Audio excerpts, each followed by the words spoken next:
That is why they fail.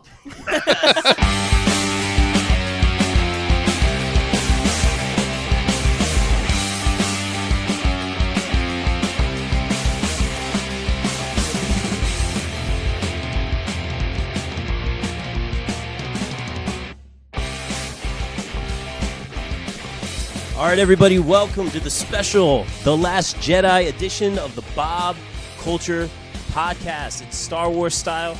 I'm joined, well, you guys know these guys by now, my beautiful wife. We got Kate Ortiz over there. We got Lord Vader himself, Chris Francis. And we got my main man, Jeff Masella, over there. How are you guys doing? Doing well. Good to be here. Ready to talk some Star Wars? It's a very polarizing film. A lot of reactions, a lot of positive reactions. We were just talking about earlier, some people are just like offended and hurt by this film. I've done a lot of research. I've listened to podcasts. I've watched a lot of videos. I've read a lot of articles. I've read some comments from the actors and directors themselves. And also, I even talked to some of my students, kind of a younger generation, kind of get, see what they liked and what they didn't like. So what do you guys think? Should we get into it? Do it. Let's rock. No? We'll talk about something else? Engage. Right. Engage. Yeah, we'll get in trouble for that one. This is a Star Wars podcast, bro, not Star Trek. All right, guys, let's do it, and may the Force be with you. And also with you. Oh, thank you. As always, long time ago in a galaxy far away, we got the scroll. What? Can I do one of my my fake songs for the Star Wars? Yeah, totally. Yeah, that's really what I'm in it for. It's going up Have tonight. Have you heard though. my fake songs? Like a Cantina song, or No. Like I do like the main themes of different things he does, and I do like knockoff versions. So like I did the football theme, and I put it in a major key, and I did the Game of Thrones song. That's cool. Did we ever do that podcast? No, we did not do that. Son of a bitch! So no one's heard my Game of Thrones. I thought you did a themes. Game of Thrones. No, podcast. we will though. You absolutely. Okay. Maybe when it comes back. Wrote a theme for that. In, what's 3 years the when it other comes one? back, we'll. Yeah. 3 years? Stranger Things. And then It's a long time away. And then I had I made a fake Stranger Things. It was called Weirder Stuff. Nice. Yeah. I like that weirder stuff. Okay, so expect a song by the end of the day for this. Sounds good to me. All right, so we have the scroll, obviously. Classic Star Wars, we're buckled up, we're ready to go. We left off with The Force Awakens, which I really enjoyed. I don't know how you guys felt about it. I think J.J. Abrams did an awesome job. I think he treated all the characters and the history and everything Star Wars with respect. And a lot of Easter eggs, a lot of thought put into the dialogue and little things in the background. So now here's the next step. We have this nice setup, this new story directed by Rian Johnson. And we open with Poe in the X-Wing, taking on one of the mega ships from the First Order, and it's just him by himself, which I thought was cool, because Poe's one of my favorites, and I always like the X-Wing dudes. Wedge was one of my favorites, but now we have more X-Wing guys or pilots, and we have Poe, and he's ready to go, and he's taking this ship by himself, and already he has dialogue with Hux, where he's saying, please hold, and he's stalling. It's a little awkward, the humor at first. Like, I laughed at first, but they kind of kept it going a little bit. And then we have this whole scene with the bombers. So what did you guys think about this opening scene and how we started just, where The Force Awakens left off? Now we're on this scene where Poe's all by himself. What did you guys think about that? So who talks first? I talk first. You talk Nice, first? Jeff. You already win. You already win. I I'll love leave. it. You got this. I love it. I love it. Well, that whole dialogue, I was dying laughing. And then they established that, and like he said in the first one, with him just being a wise ass. So I thought Poe. that was good. That whole scene was just badass. I love X-Wings, and I like to see them blow crap up. So, I enjoyed it. I'm with Chris. I thought the joke was really funny because at first, like you don't get it. Like you're like, does he really not hear him? Then you're like, oh, he's fucking with him, and then it becomes funnier as it goes, and I like that. And then the X-Wing was cool because it reminded me of like the Battlefront game where you have to do the missions where you literally had to do that. You had to like go around and shoot the guns off of the big Totally. whatever spacecraft it was. It just reminded me of the video game. Or like the X-Wing versus TIE Fighter, like the old computer games, or the X-Wing computer game. Like you had to take out the turrets for sure. Yeah, I really like that, and I like that. Again, it starts off with Poe, and again, like you said, he's just being a doofus. More Poe. I like Poe. I love that scene. I love the e-brake move that he pulls when he Yeah, spins the X-Wing totally. around. That was Yes. great. The joke I was fine with, actually, because, I think all of us hate Hux at this point, right? Yeah. I'd say that's like majority of us. Oh yeah, They succeeded with him. Yeah, Well, and that's what you got to do to people like that. That Yeah, are, like, full of exactly. themselves with this just okay, and just like troll totally ignore like troll them. That's a good word for you know what they're doing, and then it just pisses them off even more. And then we see these bombers, which is this new vehicle, kind of B-wing kind of resemblance there, and they have these bombers. They're going to take out this huge ship. Sure enough, something goes wrong, and there's kind of that domino effect with the bombers, so they all go out except for one. And then we meet kind of Paige, who's, obviously we meet Rose later in the movie, who's, Paige is Rose's sister. And she has that moment where she has to knock the bombs down or, get them to fall. People are complaining about gravity and stuff at this point, really. But I'm sorry, are you all rocket scientists now? You know every aspect of gravity? Shut up. But we have that scene, and essentially General Leia, I'm so used to saying Princess Leia, but General Leia tells Poe, pull back, don't do it. And Poe's like, we got to do it now. Now's the time. And they make it happen. They take out, what was the name of the ship? Like the Dreadnought? Yeah, the Dreadnought. The Dreadnought? Is that what it is? Yeah. And they take that out. What did you guys think about that, that whole scene? This whole intro to the movie. Well, I thought it was one of the best action sequences I've seen in a Star Wars movie, probably since the tail end of Return of the Jedi. The destruction of the Dreadnought I thought was amazing, because like as soon as they're about to destroy J.J. Abrams' like initial rebel base, you just think they're gonna run away, go into hyperspace and bounce. But I like the fact that Poe was just like, screw this, we're gonna take this thing out. And I do too. Yeah, and then the First Order still has more in their pocket that they could bring out later on. It just shows you like what kind of an enemy that they're facing. That didn't cripple them, Yeah, and they took out the Dreadnought like real early. I was saying to Kate and I think our cousin Tim before going to see the movie, I'm like, no more Death Stars, like no more Death Stars. Yeah, like nothing against the Death Star, it's just there's always a Death Star in some capacity. I'm like, no more Death Stars. Like, what do we got here? So they take out kind of a major boss, if you will, early in the movie, and we kind of see that not turmoil, but kind of that disagreement between General Leia and Poe, where we kind of see Poe more as the, rah, let's get him fly boy, whereas General Leia has more of a plan. So that's kind of planted early in the movie. So then we move on, obviously, to where The Force Awakens leaves off. This big scene where Rey is holding the lightsaber out in front of Luke Skywalker. Just what a great way to end that movie. Did you guys all like Force Awakens? Yeah, of course. I liked it. I thought there were problems with it pacing wise, only because I felt like they were trying to introduce a younger audience and then also appeal to the older audiences, and I feel like that kind of forced their hand into doing some things that they didn't need to do. But I like the movie. It grows on you the more you watch it, I think. Yeah. It's one of those movies that the more I've watched it, the more I've fallen in love with it. I think you already know. I love that movie so much. Yeah. It's good. And of course, by now I've seen that by being a Star Wars fan.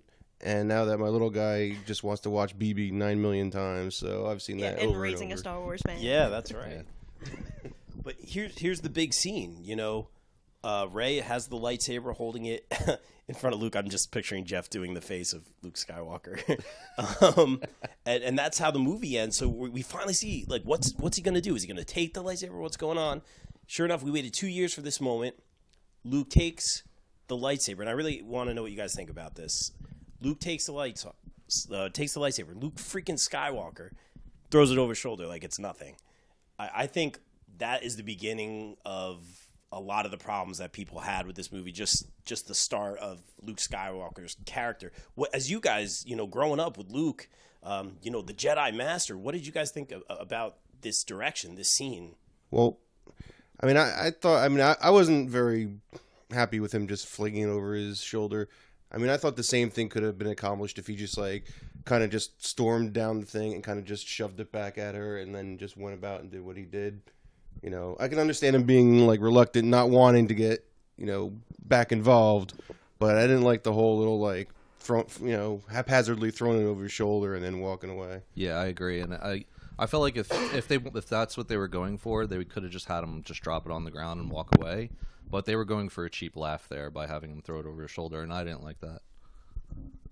I have no strong opinions about this. Okay. It made me laugh. You know, It it was made silly. you It was unexpected. For but- me, it was just like not disrespectful to the character, but it just something about it hit me the wrong way when he just threw it, and I'm thinking we're never going to see this lightsaber again. Like he's going to throw it, and that's the end of it. As kind of like almost just for the shock value of that, that scene, and we're kind of just saying, kind of an intro to saying in this movie, Luke is going to be kind of a broken old man. We obviously learn down the line that he disconnects himself from the Force, given up. He doesn't want to deal with it, because he's had obviously a ton of bad experiences with training, future Jedi and Kylo Ren.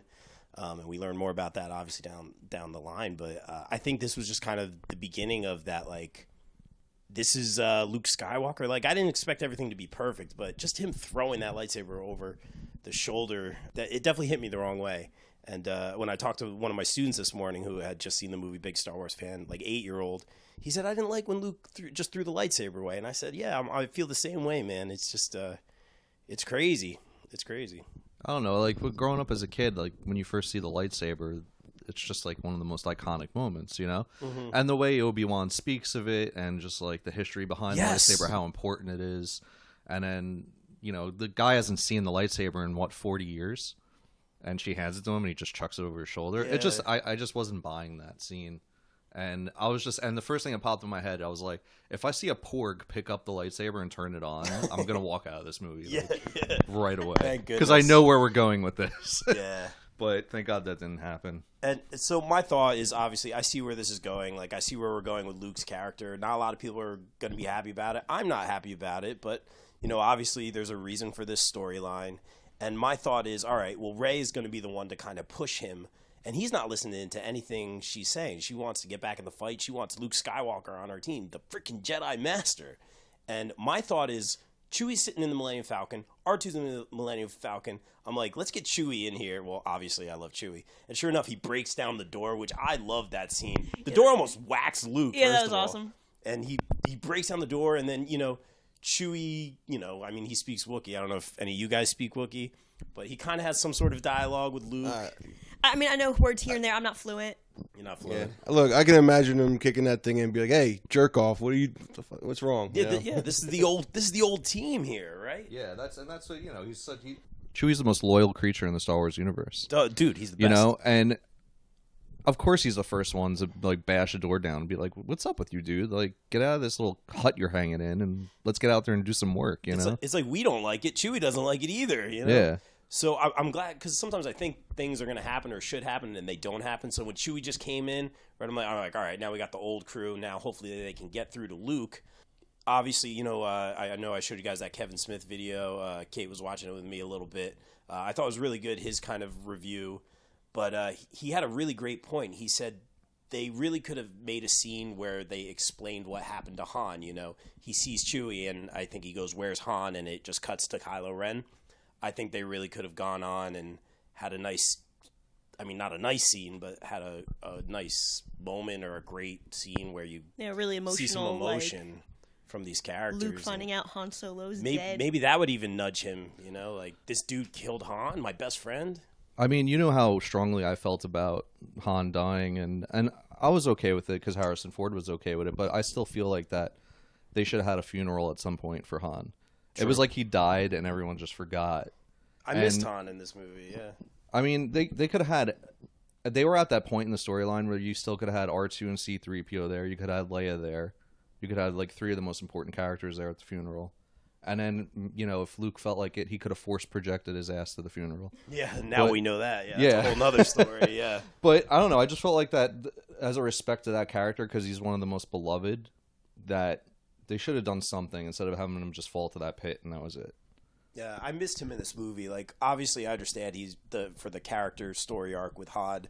When I watched The Force Awakens, I was watching it with you, Jeff, and Kate and Emily, and we were all watching it. And there's that scene where the music kind of cuts out, and they're on the bridge, and obviously it's a scene where Kylo kills Han Solo. And I'm like, is J.J. Abrams going to come back and direct Star Wars, and he's going to kill Han Solo? I'm like, are you kidding me? Is this going to happen? Sure enough, it happens. And like you said, Jeff, I was okay with it. I was like, they did it right. And this guy, killed Han Solo. I can't believe it. And, Chewie goes nuts and he shoots, or the Wookiee rage or whatever, and he shoots Kylo Ren. I couldn't believe it. So I go into this movie, obviously, you know, we lost Carrie Fisher. Like, you know, is something going to happen with her or Luke? You know, obviously we know what happens. We'll talk about that in a little bit. But I'm just thinking, like, I don't want just, like, the shock value. Every movie we lose, like, a major character, you know? Like, I don't want it to necessarily be like that unless it makes sense to the story. So I was okay with Han going out in that way, but I agree with what you said, Jeff. They should have addressed it a little bit more. It's a big deal in this trilogy. But anyway, so where are we now? So Luke finally makes his way to the Falcon, and he talks with R2, who projects the old Princess Leia message. I love that scene. What did you guys think about? Well, yeah, I mean, you know, R2 kind of reminded him of, you know, where they came from, and, you know, what this is all worth, you know, all what they're all fighting for, what this is worth, you know, where it began. So, it was a very emotional scene. There's Luke and R2 for the first time again, and, you know, for us, 35 years, Yeah, you know. So, isn't that crazy? Yeah, it was fantastic, you know, the gang back together again, you know. Yeah, I mean, I feel like that's sort of similar to what happened with Chewie, but just not in Chewie's way. You know, R2 is just like, come on, dude. Like, remember who you are, you know? Chewie did it by busting the door open and almost killing Luke, you know? It's just like, I feel like it was fitting for those characters. Totally. Yeah. And R2 just talks in his, you know, beeps and boops, and then, you know, he kind of uses that little hologram message as a callback, a little bit of a cheap shot, you know? Yeah. Which I thought that was a great scene, and finally nudged Luke in the right direction. And again, just a callback to the old movies. I thought that was well done. That was one of those things that I thought was on point. Yeah. And I mean the whole thing with Luke being there and wanting to stay out of the fight and not wanting to train, you know, being that reluctant like teacher, he doesn't want to get back. It was great. I mean, I'm on board with all of that. Some of the stuff on that island I thought were a little goofy, but yeah, I know. Yeah. You know, I mean that whole point, and then, you know, that you had all the characters kind of come back and remind him, you know, what's at stake, you know, and you know what needs to get done. I agree with what you said about the silly stuff. I know Jeff loved the milking scene. That was his favorite. You know how I love green milk. Yeah, that was just there. Yeah, that was disgusting. That Hey, didn't you need to know, happen. the more I thought about it, I was just like, they're just trying to turn Luke into Yoda when Luke first went to Yoda, where he acted like he was crazy to try to scare Luke away and see if he would stick around. And I think that's what they were trying to do here with Rey. You know, he's just acting like a weirdo, drinking milk out of like some weird alien. I mean, that was just, I mean, they just showed like, all right, he doesn't care, and this is his daily routine. He gets up, you know, gets some milk, kills a fish, cooks it up, and then that's what he does all day. That's his thing. Luke Skywalker, for crying out loud. All right, I'm starting to feel it now. So now we The go hate, back. are you feeling it flow through you? Yeah, hopefully it's not the dark side. But so we didn't talk about Kylo Ren yet. Obviously, he has the scene at the beginning with Snoke, where Snoke, I forget the exact wording, calls him a boy in a mask. Yeah. Essentially something like that. So early in the movie, we've already had Luke toss the lightsaber. Kylo Ren straight up destroys the mask in his emo Kylo Ren way. I was kind of shocked at how early they did that in the movie. Because we got the mask over there right now. What such like a big thing, you know, just for his identity, maybe to kind of separate him from Vader a little bit or something like that. Well, I always kind of figured, you know, at some point he's going to make that break. You know, he was trying to emulate Vader, and then at some point make that break and not. Yeah, it wasn't really working out. It was so pathetic, wasn't it? Like, Vader wore the mask because he had to. Yeah, Kylo Like, just did it. Yeah. Yeah, just because he wanted to be like him. Right. You know, which, He is a boy. You know, he is. He's a kid. And he has kid rage, too. You know, he has, like, video game rage. He's like, fuck you! Yeah. I'm not a boy in a mask! And he smashes the mask into the elevator thing. Yeah. Well, I mean, that whole scene was good because it established that Snoke really is just like a mean old bastard, and he's just, you know, beating down on Ren just psychologically. He's already like psychologically messed up, and he just like hammers him with, you know, how worthless he is, and like, you know, he doesn't need him. So he's like an abusive dad. Like, yeah. He doesn't give a shit about Kylo Ren. He's like, you're my bitch, and I just want you to know you're my bitch. And he plays him later in the movie, yeah, you know, exactly. Which we'll talk about later. What did you guys think about this? I really wanted to, you know, I try not to talk to you guys too much about the movie before the podcast, but a lot of the theories that we had over the past few years about Snoke and who he was, they didn't address that in any way. What did you guys think about it? Do you think there should have been some sort of backstory or connection? I've heard people say he's the Emperor, which is the most common one. People I would have hated that. That'd have been super lame if he was the Emperor. People were referring to him as some of the characters from the prequels. Even one of my students said he thought he was Mace Windu. Like, I'm not kidding. Like, there's a lot of theories about them. They didn't really address that in any way. Did you guys hope for some more answers in this one, or it didn't bother you? Or Well, so I don't think Snoke's dead. That's my personal theory. Nice. There's a chance that Snoke was projecting himself, if that's what we're talking about, force projection now. I also have this feeling that he is Darth Plagueis, and I know they've been saying he's not, but Darth Plagueis was, Emperor Palpatine's master, and he had the ability, as they said in Episode 3, to bring people back from the dead, or he himself be mortally struck by I forgot about that. Emperor Palpatine, and I think that's what that scar is in his head. I still think that's what it is. I think that's from when he got hit in the head by Emperor Palpatine with his saber when he killed his master. That's that's pretty good. That had crossed my mind too, that maybe he was Plagueis, because this is a character they've mentioned who's really important to the story that we've never ever seen. And maybe that would explain all the scars. They're like, oh, I have to resurrect myself or whatever, and I get more fucked up looking every time I do it. That would be interesting. It would be really interesting, and plus it would pull all 9 of the movies together as one. Yeah. Because then you'd have the story going from Episode 3 all the way to, and before that, all the way to now. And I think that would be a great way to kind of bridge that gap between all the movies. Because up until this point, I feel like all 3 trilogies, even though they're all connected in some way, they feel like they're so far apart from one another. I get that. Yeah, I mean, there's a lot of time in between each movie, too. Yeah. And that'd be really satisfying, too, because it did bum me out that we, learned nothing about Snoke. He's, this big baddie, and then it's just, he's in the movie for 2 seconds. Now he's cut in half. Womp. And that's it. It's still epic, but still... Yeah, it was epic. And it's unexpected, too. And I feel like... Ryan Johnson, whatever. I feel like he did a lot of things just to be unexpected. I agree. I 100% agree with that. Yeah, so it did bum me out though. That I was like, we get nothing on this guy. The one thing that the movies, all of them collectively, are the story of the Skywalkers. Right. So it starts off with Anakin, and it's Vader, but it's Luke, and now it's kind of the ending of Luke, and at some point obviously it's going to have to be the ending of Leia because she passed away, but it's the end of that story. This is that story and that part of what happens in that universe, and then we go from there. Mr. Masella. So I really like Snoke. I thought he was, after I saw that lightning blast that he hit Kylo Ren with, I mean, he looks significantly stronger than Emperor Palpatine just from that. I mean, just whipping Rey around. That shot that he shot out in the ground and just blew Kylo back, I was like, damn, this guy's really strong. Maybe not good with a saber, but he seems to, have mastered the dark side of the Force. But I started looking into it, and I noticed in the movie that he had, a giant ring on his finger. And I was like, what's this ring all about? It's in, all the movies, and I ended up looking into it a little bit more, and there's an ancient language written on the ring. Mm-hmm. And that ancient language is tied to this older Jedi race, not Jedi, but Force-using race that was split down the middle between the good and the bad. And they tried to stop people from using the bad, but they still did.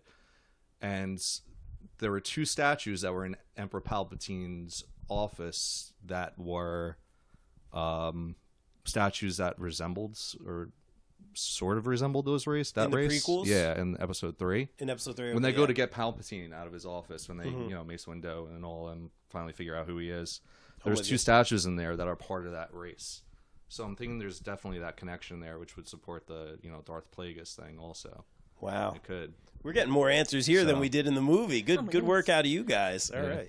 Good work. We'll see. I don't know. It could all be misdirection because I feel like that's what the whole movie's been about. You know what I feel? And we'll fast forward a little bit. I feel like Ryan Johnson deconstructed a lot of stuff just in scenes and physically as far as characters that The Force Awakens did. Now, JJ's coming back for the next one, so he could easily undo stuff that Ryan Johnson redo everything. And in a way, I kind of see that happening. Like Jeff said, maybe Snoke could come back. Maybe we get some answers on Snoke because we didn't get anything on Snoke. In fact, we're going to fast forward a little bit. Maybe Snoke went out a little too easily.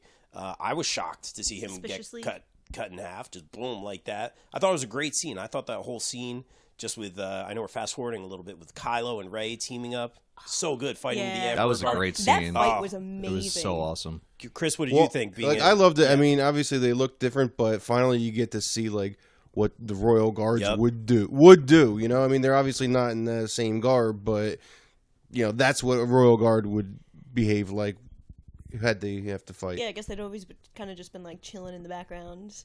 Yeah, instead of just standing there guarding doors and stuff, like hanging out. Yeah. You know, you got to see him kick a little ass. What a great scene. Yeah, Chris, I thought you'd have an opinion about that one because you know we got to see these guys in action. Finally, you've been waiting 30-something years.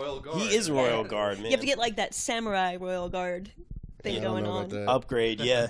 But it's pretty cool. What a great scene. So Snoke essentially tricks Rey into thinking that she can turn Kylo and tricks Kylo into thinking he can turn Rey. You know, they have that connection. I know we're fast forwarding a little bit. They meet up. Snoke is pretty much like, I played both you guys out. You're here. He's whipping Rey around the room. Finally, Kylo does his little lightsaber trick. And I was looking at Kate. I was like, wait, did Kylo do that or Rey do that? But I guess we saw Kylo with his hand was like his hand to the side, and he just like very slowly moved it. And just, all right, Snoke, you know. All right, so now we have this awesome fight scene. We liked when Rey, what did she do? She dropped the... Oh, yeah, she dropped the saber and then caught it with her other hand and sliced the guy. Sweet, yeah. That was really, cool. really just yeah. great fight Oh, and then when she throws it across the room and he catches it and he just, like, activates it. Yes, that was vicious. I forgot about that. Yeah, you don't even see... I don't even think you see the blade. No, it's like the back. You just see the hill of the lightsaber. You just hear the sound and like see the guy's head. That was vicious. I liked that cool. Scene a lot. That was a really awesome another scene that knocked it out of the park. Another part of the main plot I was okay with. But Snoke going out, I was shocked about. Then Kylo has his little monologue about, you know, forget the Resistance, forget the First Order, just you and me, like, you know, join me. And we're like kind of getting that reference to Return of the Jedi. A lot of Return of the Jedi references in that scene where he pulls the lightsaber up and the dialogue and all that stuff. But really good scene.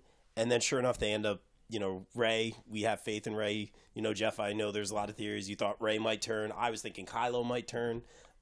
It's just hopes. I was hoping Rey would turn. Oh, you know, that picture you sent me, though, of, like, Dark Rey was pretty sick. I was like, I don't want her to ever turn, but I would wear this. They shouldn't turn. I almost thought she was going to go, and not that she was going to turn to the dark side, but kind of, in a way, agree.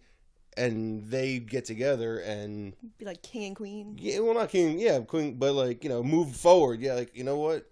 I have nothing really to lose. I mean, what, she just met Finn and those guys 20 minutes ago in the other movie. It's not like she's had like, you know. It's so I don't know. All right. And a lot of stuff happens in this scene. And I really like this scene. I thought it was one of the high points in the movie. But this is where some more things are going on. Now they're fighting over the lightsaber. We straight up destroyed the lightsaber. Luke's lightsaber, Anakin's lightsaber. I shouldn't say Anakin, but Anakin's lightsaber.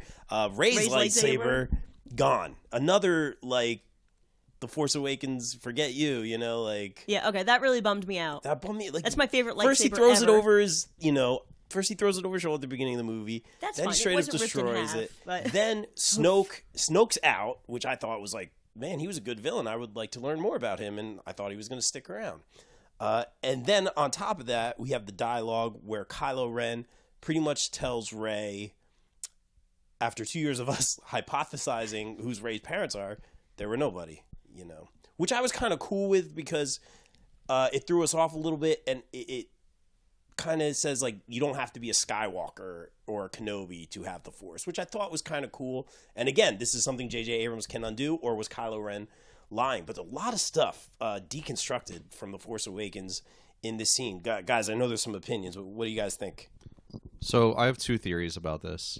One is that the Rey coming from nothing fits, like, the whole Disney, like, ideology, which is, like, you know, all their cartoon movies.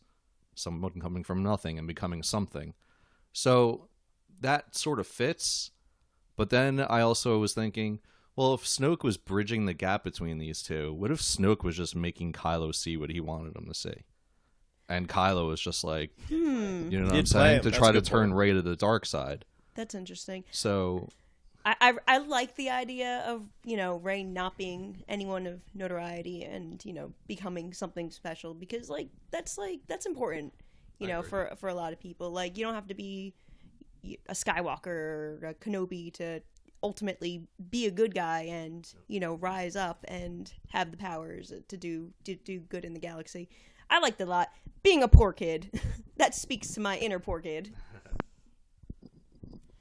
Yeah, I mean, I also agree. I mean, there's no need for her to be connected to anybody. I don't think. I mean, and I like the fact that they take everybody's fan theories and just go, nope, sorry. Yeah. You know? Yeah, Like, I was There was a big middle finger. it was in a way. That one I was okay with. Some of them I was like especially Snoke. Like, I want to know who he is. And Jeff, you gave me so much information. You know I what, Jeff? appreciate You that. just do the last. Yeah, dude, Star you Wars do the movie. last one. We'll You all and do JJ. together. Love to. Yeah. Yeah, you and JJ. And the answer is JJ's going to do whatever JJ wants to do. Yeah. You know? And he can get this right. I have faith. Like, I have a lot of respect for both those directors, to be honest with you. sure.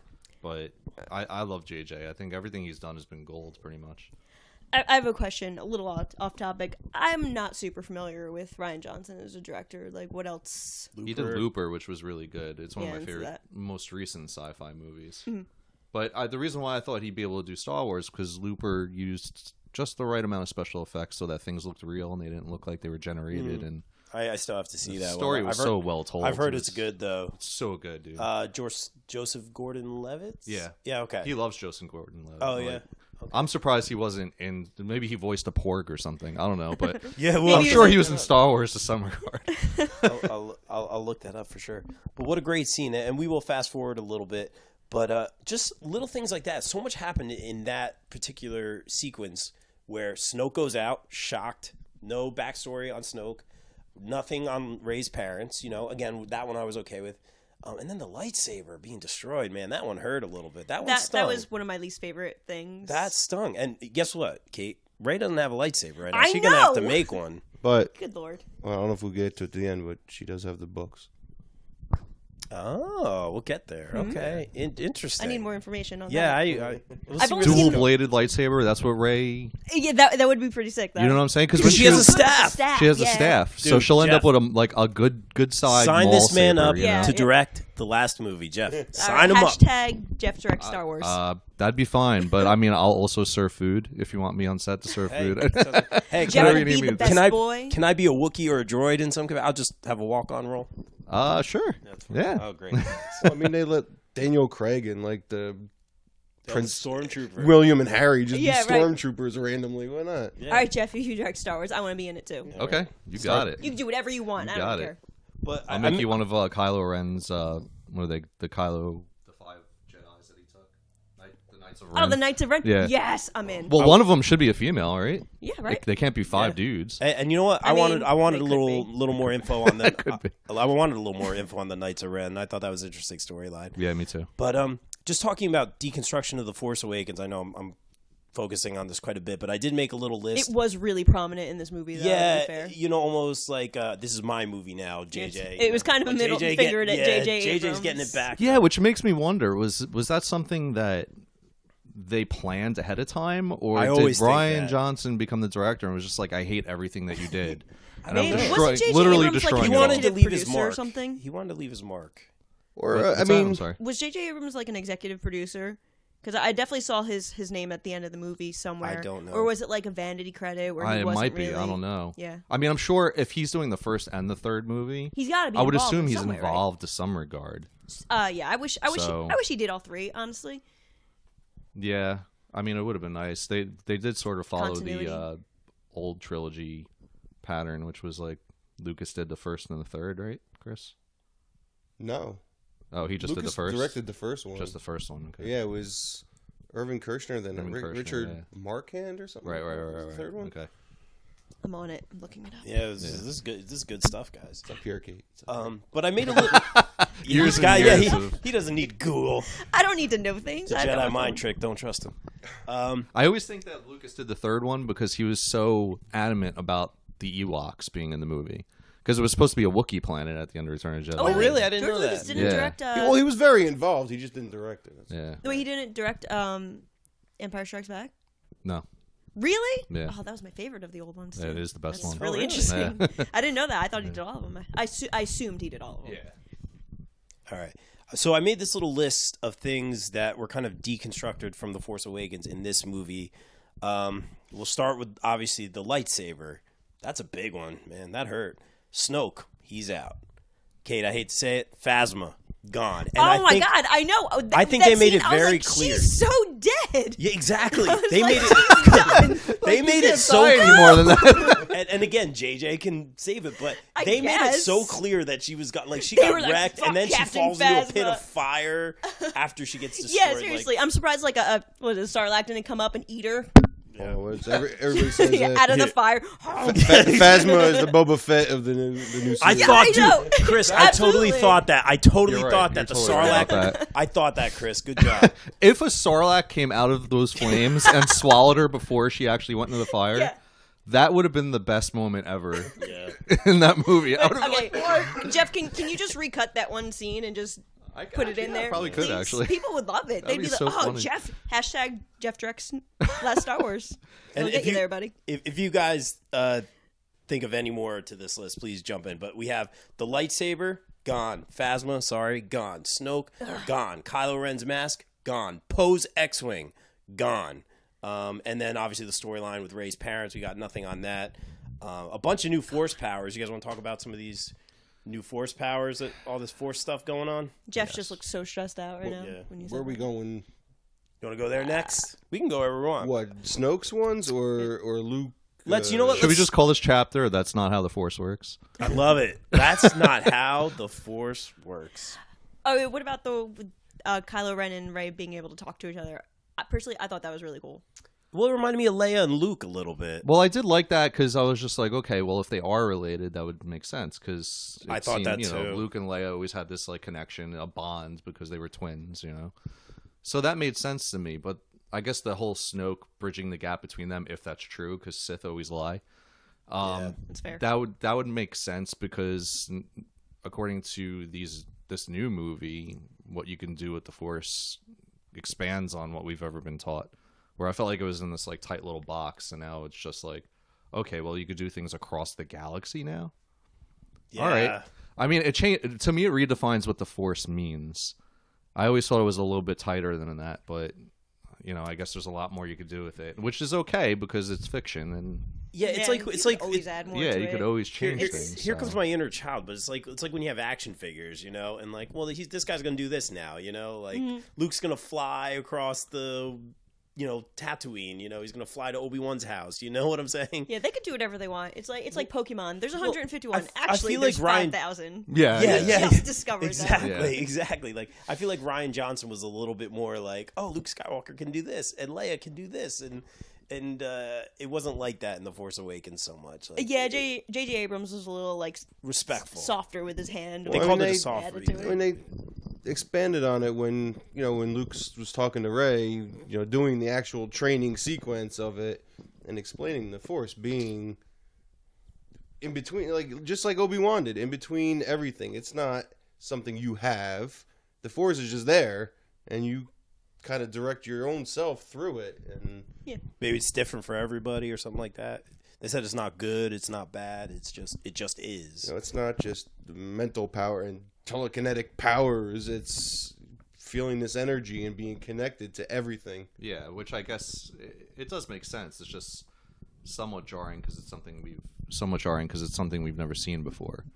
You know, It's crazy, and I hated. This is one thing I will kill about the movie. I hated the whole "we're gonna run out of gas" subplot. I that killed me. Like I thought the hyperspace tracking was interesting, especially because they referenced that in Rogue One, I believe, when Jin was looking through the Jin also files. saw, like, I a like the plan or connection something. there. That I like the thought detail, really good.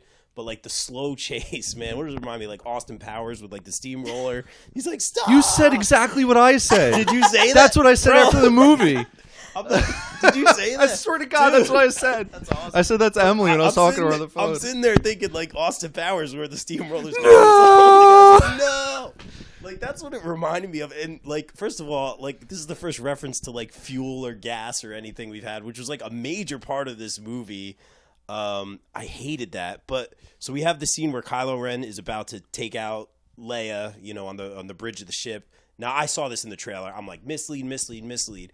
He has his hand on the button. I lean over to Cass, Kate's little sister. I go, he ain't gonna do it. Takes his thumb off. the thing, and he doesn't do it. So I'm like, cool. But then his wingmen shoot the bridge out. Leia goes flying out. Oh, and to add to my list, bye Admiral Akbar. Yep. Okay, so you want to hear something Go ahead. funny? Not sorry to No, interrupt. go ahead, bro.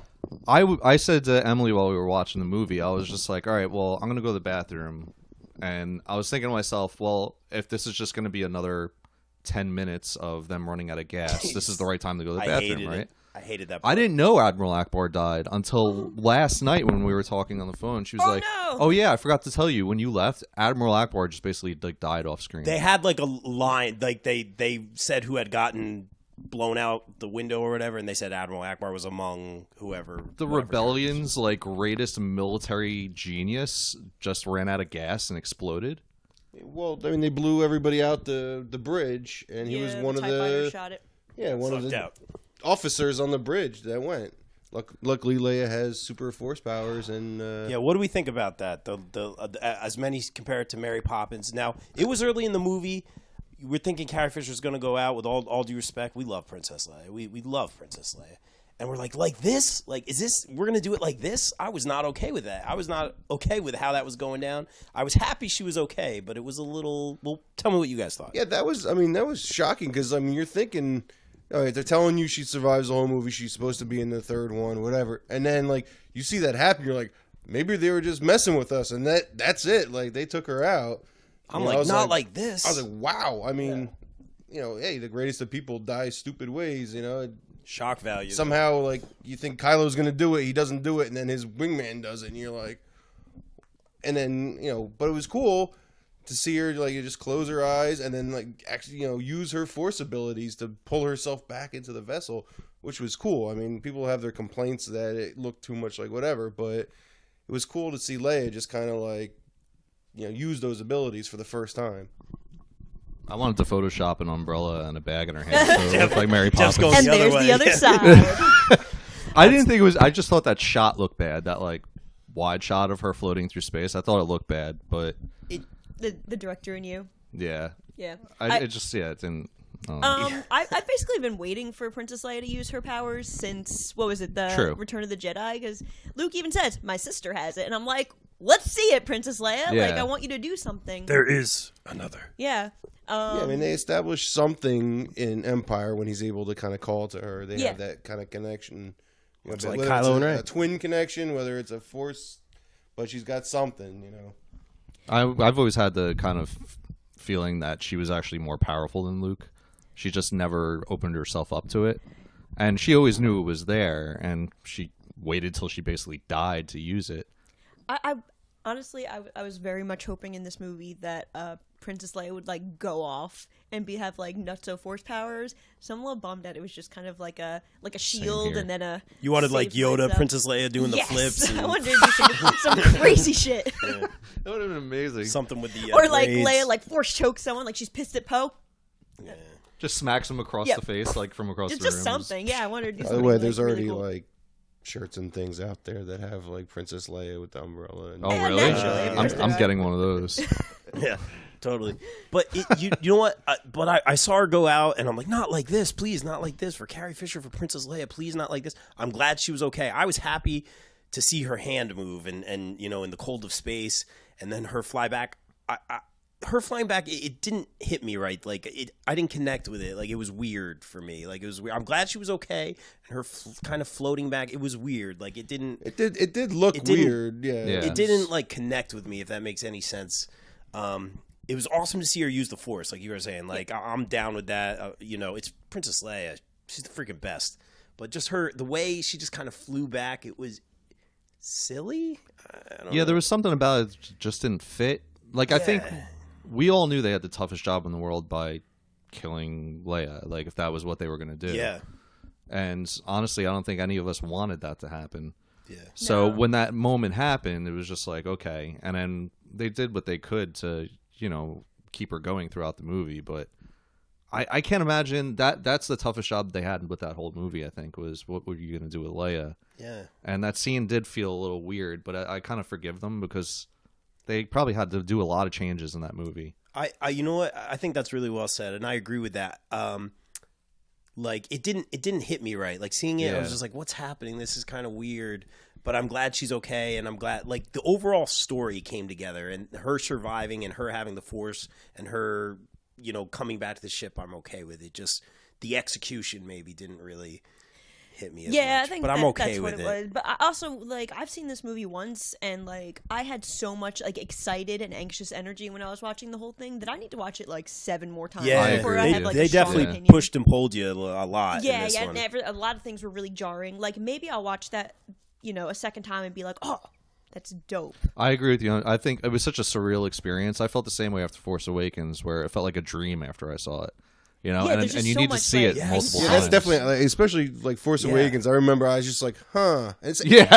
it's the same thing with this one. I came out and I was just like, huh. All right, I got to see it again. Now that I've taken everything in, now I got to go back and look for those things and be like, all right, I got to pay a little bit more attention to certain stuff going on. Like, Yeah, and I want to sit just and so much. Yeah, I just want to sit and enjoy the movie now. Like, and also like it was just basically a snowstorm when we went to see it, so I was so stressed out about almost dying 7 times on the way there that like I want to just be calm and just enjoy the movie and just, like see how I feel about it. Yeah, that's fair. I definitely think I need to see it again. Some of my negative opinions of the movie might change when I go the second time. Yeah, you know? sometimes new stuff is just like Yeah. and it's Star Wars, so it's like a religion, you know. Yeah, So yeah. Exactly, And when I saw Force Awakens, you know, I say this all the time. Like I was sucked in every scene from the beginning. This one, it took me almost until the scene where, what was it, Kylo and Rey touched hands. I guess it was through their Force connection or whatever.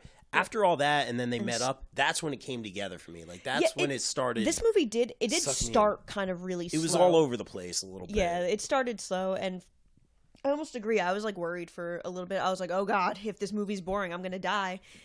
But like then when like all like the Rey stuff started happening, I felt a lot better about it. Yeah. Ray wasn't in it as much in the beginning, but Yeah, and I Rey. was like, "What the They fuck?" did Ray right. I I mean, they think. jumped around a lot. Like, you know, go, all right, escape from the base, then Ray and Luke, then back to Finn, and then to Kylo, and then back. It was all over. There was like 4 or 5 different things going on like at once, and you're like trying it's a to lot to take you're in. trying to pay attention to like what's happening Yeah. everywhere. I thought it ended a few times, and there was like a good 45 minutes left, like, which is a good thing. Like, I'm not complaining about that at all. But it's talking about being all over the place. We haven't even talked about Finn at all. Let's talk about Finn and some of the new characters. Obviously, we know the storyline with Finn. He is trying to, first of all, escape and find his friend Rey. He runs into Rose. Essentially, they kind of riff off each other and put together a plan where they need a code breaker. We have the cameo by Maz where she makes some sort of union joke. Maz. Yeah, and I'm sitting here thinking, I go to Kate, like she's like, go find this code breaker on this planet. I'm sitting here going, I go to Kate, I'm like, how about Lando? Like, can it be Lando? Like, is it Lando? I want to see Lando in these movies. I think Lando will be in the next one. He has to, Because bro. Right, you're the- losing They better not too many kill old him either. characters. Don't kill Lando. there's got Everyone else is dead. yeah, well, yeah, everyone You else gotta is get dead. Lando in there. I mean, how can they not Yeah. put Lando in here? Cowards. somewhere? Come on. And I hope when he sees Ray, he goes, "What have we here?" Billy. Yeah, But- I And bet then Rey Chewie yells at him, "Wrong!" I bet Ray would be super charmed by Lando. Oh yeah, I mean Lando's the man. The guy wears a cape for God's Yeah, sakes, and he's with not confidence. even like, yeah. Pulls it off. Well, hello there. And did he have like a little flower in his like? No. No, am I just No, well, but remembering that wrong? also didn't make me think it was gonna be. I think I just wanted it to be Lando. I can't remember him particularly being a code breaker, but he was like Yeah, a smart that- dude and he ran things. Yeah, it wouldn't make sense. So I went to like, Kate, I'm like, like oh, some Lando. suddenly Lando's a master code, but people would be pissed about that if it but was they him. they do that. That's true. They do Yeah. that Be whole. like, what? Lando suddenly can break codes? They do that whole storyline. They go to the casino planet. I forget the name of it. Anyone? No. I think it was called Las Vegas. Yeah. So Monaco. Monica. Yeah, essentially. And a lot of people had a problem with that. That was another thing that just kind of hit me weird. But it was something new, and I did like the idea of like this is where the weapons came from. Like they sold the weapons. Like this is kind of a part of Star Wars we never saw. I thought that was cool. I Just bought the it. concept. I there's- didn't necessarily like. The Yeah, I mean planet. that whole. Not everything could be like a junk planet. Yeah, you it know? can't just be a Cool. cantina every movie. You know? Yeah. Exactly, and it was essentially the non-cantina. Yeah. Exactly. I mean, I like like you said, the whole theory where hey, it's these arms dealers. They're selling to both sides and making the money. I mean, that's Tony Stark. yeah. I mean, they're- Believable as hell. right? Old Tony. The whole scenario to me was like, what? I go, they're being chased down. They can't jump to light speed. They're running out of gas, but they can send a ship to some random I thought planet. that too. And No problem and whatsoever. no first order person like oh well, we have the ship that can close. What? Couldn't they have sent the ship to go get gas? Several people. I had heard that from several people. Yeah, because apparently gas is a big deal in this movie. Yeah. I don't Where do you know. even get gas? Yeah, the prices were too high. Is there like a gas planet? Maybe. We'll find I don't out. know. I don't know how this works. I mean, did not- I I did understand not the like whole. There was a plan behind it, and they were gonna secretly cloak these ships and get away from there, and then jump that ship and let them go follow them. But it was just like, the other part of it too, when they call Kylo back with the TIE fighter. Oh, we can't cover you. I'm like, there's 4 Star Destroyers. There's literally hundreds of another TIE thing. fighters. That killed me. Yeah. On that the ship, too. they could send wave after wave of TIE fighters after these ships Yeah. that can just cover each other and just like destroy it. Oh, so we can't cover you guys from this distance. What? Are you kidding me? Well, what about in the beginning when they were going to destroy the first Rebel base, and there's the Dreadnought, and then there's, like you said, like 4 or 5 Star Destroyers. Why didn't the Star Destroyers just destroy all the ships evacuating at that point? I thought Like, that too. They could have just decimated them right there. The Dreadnought could have destroyed the planet, and then they could have been on their way, and Kylo and Snoke could have been partying that night. You know, a lot of that didn't make sense. The space battles looked great, but they didn't make any sense. There's a lot of like for the sake of the plot moves. You know. Well, I think by the time most of them were gone, except for those like last couple, it was like, and I don't forget even what happened. They didn't like at least in Empire, they shot the ion cannon at the ships and like disabled it, and they got away. Oh, But, right. Right, yeah, Yes, that made sense. right. You know? Yeah, like in this one, it was like they were all on like their lunch break on the Star Destroyers, while like the Dreadnought was doing all the work. Yeah. It made no sense. I Another mean, Hux had to have his like His moment. his like Nazi speech there. We're gonna destroy you. You know, like he had to get his. Another reason I hated like the whole gas and the slow chase, like you said, the Austin Powers thing. Like another reason I hated it. There's so many issues with it, and it took up so much of the movie. You know, everything like going on elsewhere. You know, it was cool. Like I said, the main plot, like everything came together, especially with Rey. I feel like Rey was on point. Kylo Ren was on point. You know, we have problems with some other stuff, but let's talk new characters. I did want to talk about some new characters. Let's talk with Rose. What did you guys think of Rose? Did she fit into the Star Wars universe? I loved her. I thought she was great. I liked her. Yeah, she was good. All right, so I know I'm usually on board with like everything. I need to see it again to get on board with Oh, Rose. really? I think she was just Female like, "Who are you, character. new kid?" I don't know. There was a lot happening. I need to see it again. I feel like I'll like Rose once I see it a couple more times. But I was just like, my hopes were like just too high for everything. That's fair. Her big moment was, and I thought she was great. You know, obviously she had the other half of the necklace from her sister, so there's a big sister connection there. But she saves Poe at the end, and she has the line. I'm gonna butcher it, but what's the line? Finn. She's named Finn. So I don't want to mess those up. I love Poe, but I thought one of those guys was going out. I thought for sure. It was like, we're not going to win by fighting what we hate, but saving what we love. Chris. Yeah. Ding, ding, ding. He knocked it out of the park. Thank goodness you're here. What a great line. And I thought that was kind of what like the rebellion or now the resistance was kind of all about. And I hated seeing the resistance in this movie. Yeah, the resistance in this movie kind of, first of all, their numbers are so down. Akbar's gone. Leia almost went out. They said, what, do they have a few hundred? And then all their little ships are getting knocked out. Then they're fighting amongst themselves. This mutiny. I loved like that Poe was taking action, but we never knew what was going on. If there was better communication amongst the resistance, they would have been fine. But I just kind of hated how weak the resistance was, and they send out the signal, Leia's personal code or whatever, and no one came. Really bummed that nobody I was came. expecting someone to swoop in. And no, I know I'm getting off topic here, but that kind of broke my heart a little bit. Like, yeah, that was sad. Like, are we just trying to make things look as bleak as possible before this next movie, I guess? I think that's what they're doing. Yeah, they wanted to make it seem like it's impossible, So, which makes sense. Yeah, I actually have to disagree. I liked the kind of like hopelessness Me too. of it because then like, but they still didn't give up. You know, like even and that was like a theme a lot in the movie too. Even like Rey was getting her ass kicked by Snoke, like she still didn't give up and do what he wanted. You know, you still fight back even if things seem like impossible and hopeless. That's So a great I liked point. that part of it, but it was a bummer when nobody responded to Princess Leia's distress call, because she definitely has been there for other people. Yeah, Bunch of dicks. Q I in agree Q with in that. Lando. I'm telling you. Oh yeah, oh that would be good. Well, that's what yeah. another He's gonna show up late. He's gonna be like, "Sorry, I was out having a drink." You know, yeah.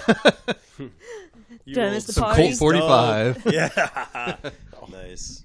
Great commercials though. By the way, go on YouTube and watch the Colt 45 commercials. Oh, I have. They're the funniest Been a thing while. ever. Nice. Billy D. But anyways, yeah, I liked Rose a lot, and that was like her big moment. I'm sitting here thinking Poe is going to take one for the team and drive, a lot of focus on Poe this movie, kind of drive into this battering ram, laser cannon, whatever it was at the end of the movie. Sure enough, it's Finn, who's like, I'm in, throws off the earpiece, starts zooming. I'm sitting here, I'm thinking Poe's going to do it, Finn's do it. So I'm like, they have like the dramatic music. You're in, you're watching. I'm like, oh, Finn's going out. Like, I'm there to take Finn out was too. Dead. Finn's going out. My heart was Snoke. breaking. That would have been a great death. I mean, I didn't want Yeah. to see Finn die, but that would have been so I awesome. was like, someone needs 'Cause to he knock him out of started. the way and stop this. And I Yeah. thought it was going to be Poe, or Poe was going to jump in there I did too. first or Yeah. something like I that. did too. I did not think she was going to knock him out of the way, so that was a nice Yeah, scene. no, good That job was a by nice, Rose. That was a nice scene, a nice surprise. And the line, like Chris so poetically delivered it, very nicely done, sir. What a great line. I thought that was a great point. But I'm sitting here thinking, oh, they're going to take out Finn too. And like Jeff had said, it would have been fitting for Finn because he started with the First Order and he hates them, man. Like, I could see him doing it. I mean, he was going to do yeah, it. he definitely would have, just to take them down. He definitely would have died to take them down. Yeah, I mean, I think any one of us, if we went through, what he went through, we would have made that sacrifice at that bleak of a moment. It's like we're either all gonna die, or I'm gonna die and take down this take out these machine that like motherfuckers, yeah. tortured me for like most of my life. Speaking of self-sacrifice, what about we'll talk about Holdo and what you guys think about her. I almost said Hodor. Hold the door. Another heartbreak. What did we think about the Holdo maneuver where she turned the ship and it said, I was kind of figuring out what she was doing as it was happening. I think everyone was. And then she light speed through the First Order ships. What did you guys think about that? I just like you said, I figured out, I got to go to light speed, but we need to get them away. And as she's watching all the ships getting taken out, she's like, well, we got to stop them from taking everybody. They're just going to kill everybody. So I saw her doing it. I was like, oh no, she's not. And then I was like, and it goes silent, and you're like, oh, that is just so badass. Silence sick. was What did it you was think? so classy. I loved it. It was the way they did it with the silence and then the sound coming in, and I thought it was one of the nicest looking scenes in the movie. And like Chris said, when that silence hits, you're just like, everyone in the theater is completely silent, and everyone's just stuck with their own thoughts. Like, what the hell just happened? That was a Yeah, no, that was awesome. Yeah. That was just like a badass move, because like she knows she's gonna die anyway. She's going down with her ship. Might as well go out like a champion. It was Yeah. a great scene. Apparently, she's from some book or something where her friendship with Yeah, Leia is her and explained Leia a little are bit. besties. But we know nothing about her. She kind of checks in and does the whole "I'm the new sheriff in town" spiel. So instantly, she's unlikable to everybody. I mean, I didn't particularly like her. I think that was by design. So I kind of knew she was going to have that redeeming quality. Like, yeah, I just kind of saw where that was going. What'd you think of the Holdo character? I actually liked her. Okay. I didn't like the pissing contest she was having with Poe for a lot I of the agree tail with end of that. the movie. I love Poe. but I think that they should have thrown in something in there where they thought there might have been a spy on the ship, which would kind of reinforce why she was holding back so much information from Poe. Because by the time they told him, "Oh yeah, we're just getting on these ships and we're going to that planet," he was like, "Oh, okay, great plan." Yeah. Like, you could have just told the guy who like comprised that's 10% of your fighting That's a force. good point. Like, Especially he's like their number one pilot. so too. It's good. not like Yeah. he's some schmuck. I know a lot of people, and I agree with them also, said like, well, she's in charge and she doesn't have to justify what she's going to do to him That's or fair. do, and say, and she's in charge. Okay, that makes That's sense fair. also. Yes, Captain. Yeah, and that's fair. I mean everyone was kind of pissed at Poe too for getting a bunch of people killed. Right. So everyone just kind of like, shut this guy up, let's just do what we have to do. But I still think they should have thrown maybe that they thought there was a spy on the ship.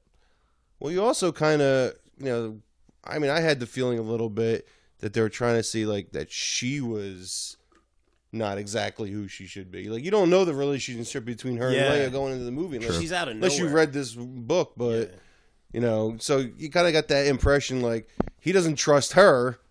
He thinks like, well, what, you know, she's doing something like, well, why are we doing this? You know, helping them out somehow. But you know, but then there's the other side of it where, yeah, she's the general, and like anything, you do what I tell you to do. You just got demoted because your actions she led to a threw bunch that of in people there. dying. You know, I'm the one that's in charge. You know? She got that little jab in there on Poe, but Yeah. yeah, I definitely didn't like a lot of what was going on. Like, I kind of liked General Leia and Poe's dynamic because there was a respect there, even when they disagreed. Yeah, it was like a mom and son sort of, you know. But with Holdo, I almost said Hodor again.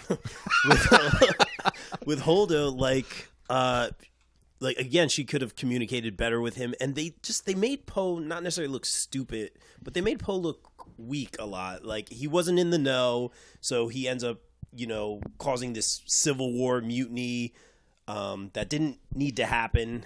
You know, obviously he comes to understand. You know, it's kind of like Poe's storyline, and that was kind of to learn to not be the trigger happy flyboy and to kind of learn how to be a more tactical leader. I didn't necessarily love that. I think Poe's the man. Yeah, well, yeah, I think that ultimately I'm Poe's, biased. Yeah, you are biased. I'm I biased. think ultimately Poe's going to become like a big leader. I mean, Maybe that's- Purple Hair's dead now. We know Leia's going out, so who's going to take over? Admiral Akmar's gone. Yeah. Admiral Akbar's dead. I agree with the Kevin Smith. Am I allowed to say his name? Copyrighted by Kevin Smith. Hey man, he's your friend, close personal friend. Yeah. No, he's not.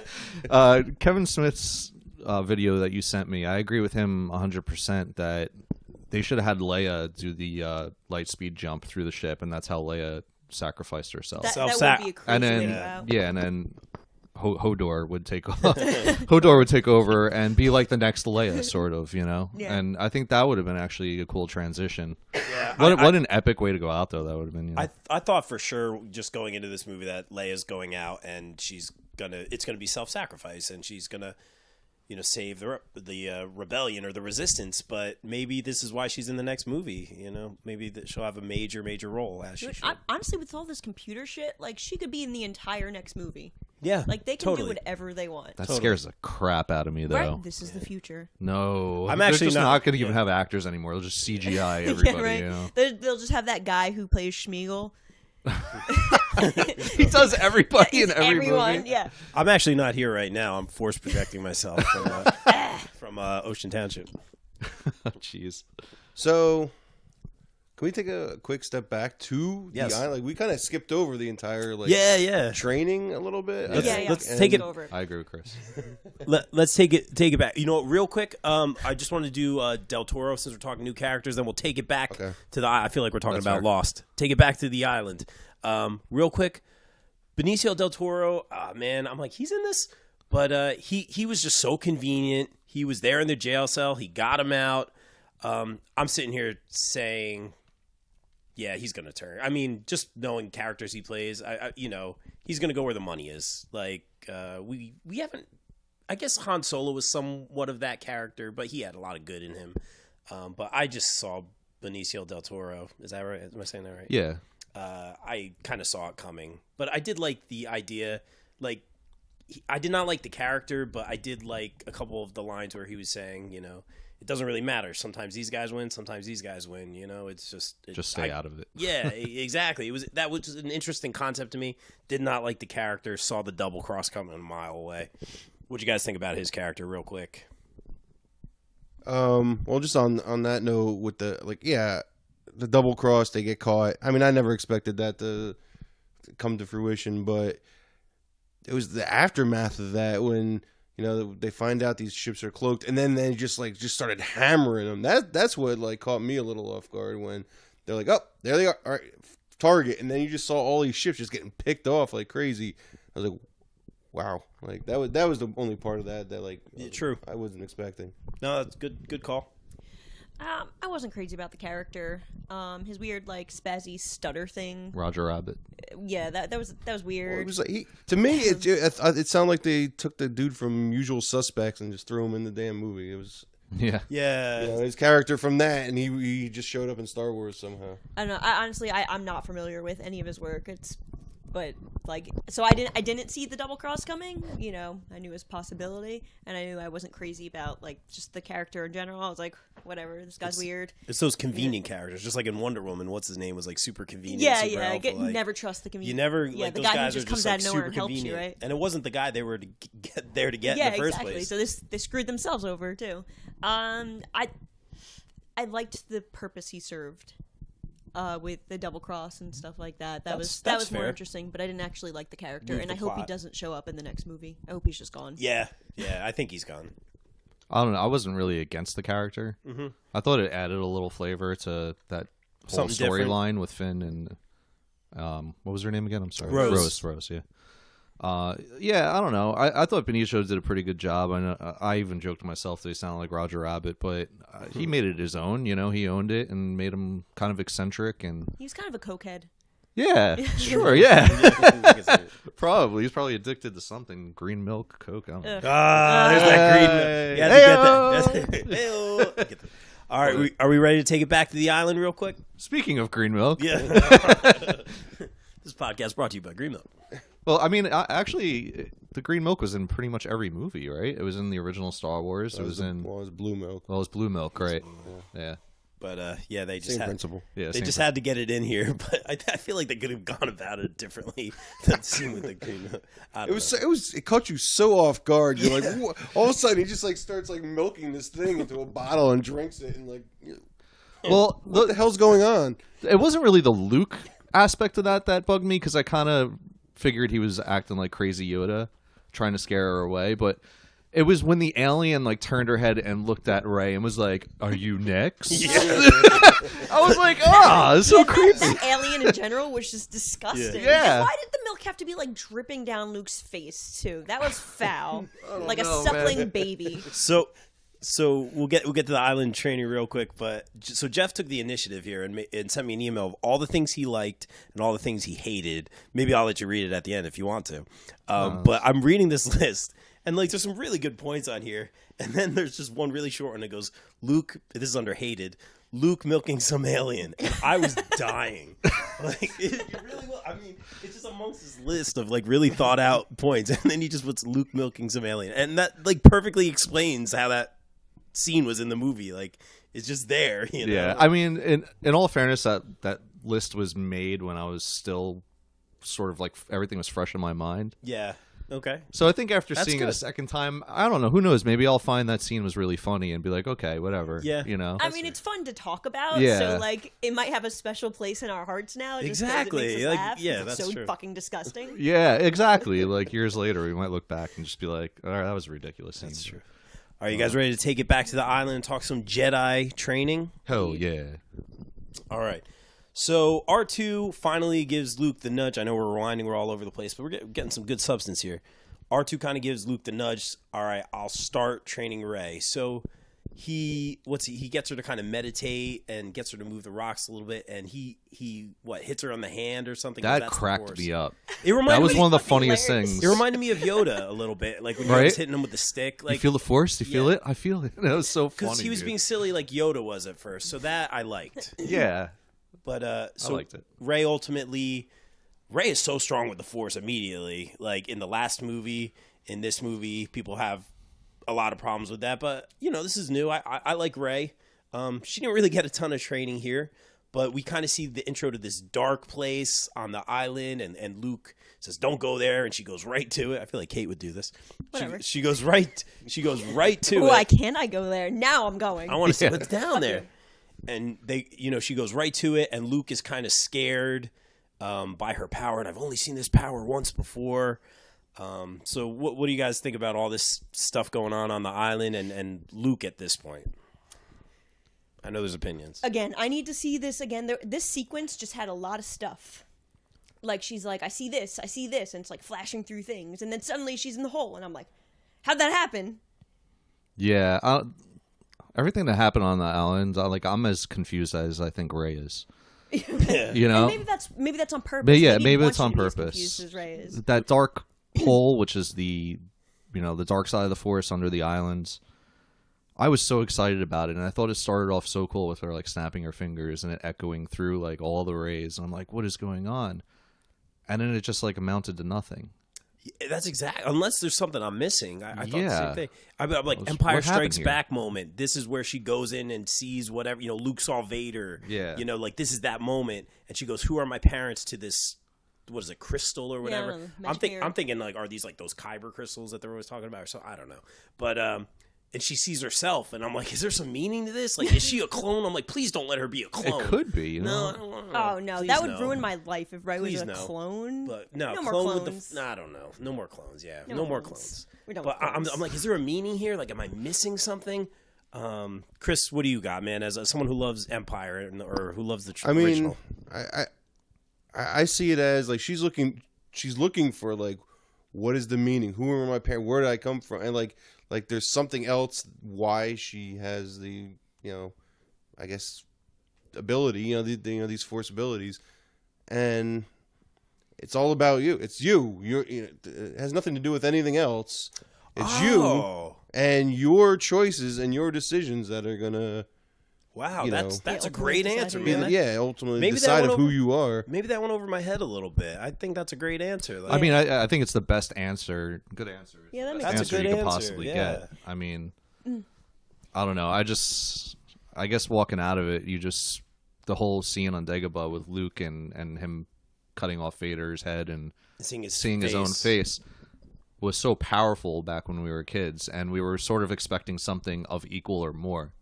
That's Because we always exactly it. expect more, years later, the older we get. But I have a question, like that whole scene and stuff like that. Like, what was the dark side about that whole event? I was thinking that Like, too. what What was- was the evil? Yeah, what was the scariness that Luke was so afraid of her going in this hole? Maybe Luke was speaking literally. It's the dark side of the island. It's Maybe it the was a darkest test. place Maybe of the it was- island. Maybe it was again another thing that didn't connect for me. Like another thing that didn't click. Like Yeah, like that feels like there's I more to the feel like- story that we just. I feel like didn't get. Chris really explained it better than the movie did. Maybe like I feel like what Chris said. I was like, oh, that's good job. I man. mean, we're expecting that kind of thing. She looks in the mirror and Yeah. sees like a dark version of herself, but It's just I mean, it's really up to you. yeah. Your decisions that you make, I guess. My mind went to clones, like especially because there were a bunch of her, and I'm like, please no. Oh God, I didn't even think of that because of the multiple rays. Yeah, no, that I was- didn't go in my mind at all. They could have really blown people's mind if when the shadow came up and she saw it, and if it was Kylo, everyone would have been like, "What is going on here?" Right? Yeah. I mean, there's so many opportunities in this second movie in this trilogy. I didn't know where it was going sometimes, and that was one of those points. But then we have another scene where Luke. First he has the dialogue. The Jedi need to end, which we had seen in the trailer. First of all, the title of this movie, The Last Jedi, misdirect. I would think that's fair to say. I don't know. I think Rey's like the Last Jedi right now. Yeah. I think traditionally there's not going to be any Jedi anymore. I think there's going to be people Right. that use the Force, but I think like the whole order of it. It seems that way. Okay, Yeah. right. I got you. You guys are right. But so not Yoda. Luke goes. Spoiler alert. But Luke goes to essentially destroy this temple with the books or area. What was it, like a little hut or a temple or? It was the It tree was a thing. tree that The tree. yeah, It was a tree. I'm sorry, I couldn't get there. which someone pointed out to me that is actually the symbol of the rebellion. If you look at it. Oh really? Yeah, it looks just like it's like the like Oh wow! sort yeah, of like trident shaped yeah. symbol. The It's one, shaped the one just that she has like it. tattooed on her. I don't recall. The I'm tattoo. Googling. What The I know rebellion logo. Yeah, I know what the yeah, rebellion, logo yeah. looks like, Yeah. but I can't recall the tree. But We'll have to take I'm a look. Googling right now. But guess so what? the tree. Ryan Johnson blew it up. No, I'm just saying. just like everything. Just like everything. Seriously, I think this is where the issues come in with a lot of people. But so Luke goes to essentially destroy it, and who do we see but our little friend Yoda, the old school puppet, and Frank Oz is the voice. So it was great to see him, but essentially Yoda goes, "I'll do it." And he kind of destroys it, and he makes a joke about the books not being page turners. Oh, good. Kate just found the image. It totally looks like it. Good call. But Yoda goes and does it. But we have some great dialogue with Yoda. Again, people have some problems here and there. But what did you guys think about seeing Yoda? It's a big one. Well, I just want to go one step back before we go into the Yoda sequence, and because you got to go back to the whole reasoning why Luke and Kylo had the falling out there, which we actually get explained, where I guess he's starting to get tempted by Snoke, and Luke sees the dark side, and I guess in that weak moment he goes to try to kill him, and then I guess changes his mind, and Kylo sees him. I mean, I thought that was fantastic. Like, I liked it. And then he went to exile out of shame. Basically, he, went to kill his nephew, his student, because he was afraid that he failed him and he was gonna destroy the. Oh yeah. And I did like how they told the story from both sides. I was just gonna say. Awesome. I thought that was really good because it was the subtleties of the difference of that story that you could see the differences. It's so realistic when there's like an issue. It's like I say to Kate, if we're fighting about something, you get my story, you get her story, but you don't get like that. Or like as I like to say, the truth. Yeah, and I saw Rob's that nonsense. Coming. Yeah, there it is. But I like that you got his Kylo story and Luke's story, and like Jeff had just said, then you get kind of like the real story. It was told 3 times, and I think that's one of the first times we've seen flashbacks really in Star Wars. Correct me if I'm wrong. I can't really think of. As long as you don't count, I can't recall any other flashbacks. So flashbacks. That was interesting. And I like the final story or the final flashback where we see kind of Luke having that like, what am I doing moment, like, why would I do this?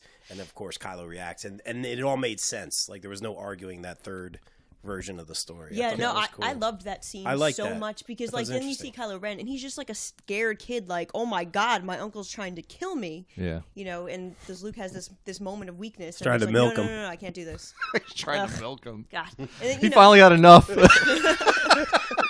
But can someone explain to me, please, and maybe Chris, you could explain this to me. Why did Kylo look like he was 30 years old in those flashbacks? I thought they had that CGI. Wasn't he sent there as a child? It because, occurred to me. I think he was supposed to be like Leia a teenager. Like his hair was a little different.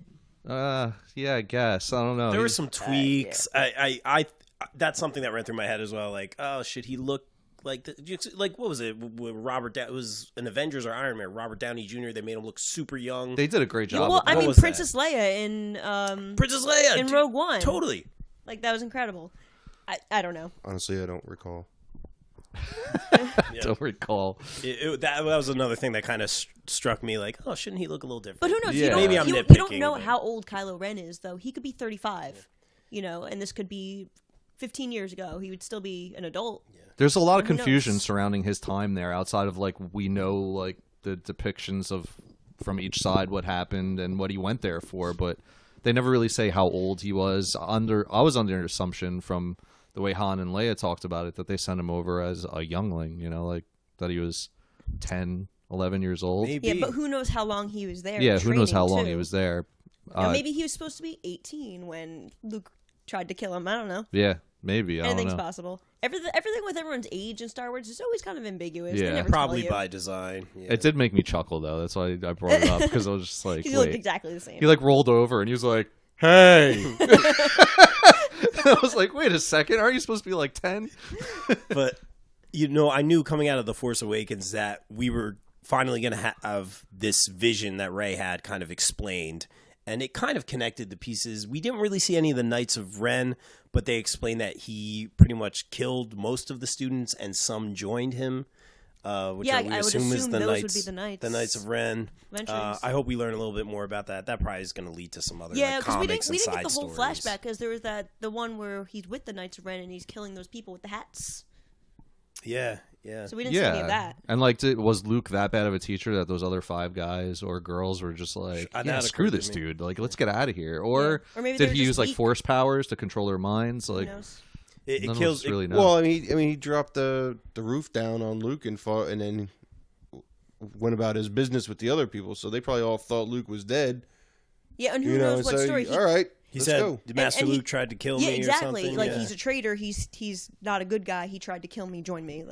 And Kylo had already been corrupted by Snoke at this point, as far as we know. Yeah, somehow. I guess, well, since he could force project, maybe he was in his mind. Yes, somehow. God knows how long.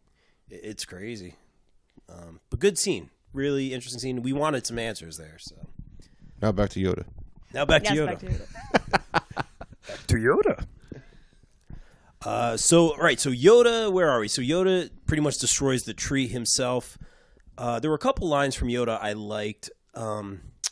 Pass on what you have learned. I love that they brought that back. And something, you guys are better at the lines than me. Something about failure being the best teacher. Yeah. Help me out here. My favorite was when he said to him, I don't know the verbatim, but when he said, Skywalker, always looking to the stars when you should be right here. And he like hits him on the forehead. Yes. That was my favorite line in the whole movie. Yes. And it was my favorite scene. I love that scene. Yes. I got so excited when Yoda popped in. I was like, no fucking way. It was so good. I had no idea. You know, I I thought he avoided might literally be- everything, media blackout for like the week before. Right, yeah. So it was so exciting. Once I heard that music kick in, I literally, like, the child in me was like, started freaking out. Yeah. Just like, it's Yoda! And it was the right Yoda. And the right Yoda! Yeah. And that was the Frank first Oz. thing, like, when I heard the music, I was like, oh my god. And then I saw Yoda, and it was the puppet Yoda. I lost my shit. Like, Look good. Look good. yeah, it was so, I was like a pig in shit in that scene. I was so happy. Yeah.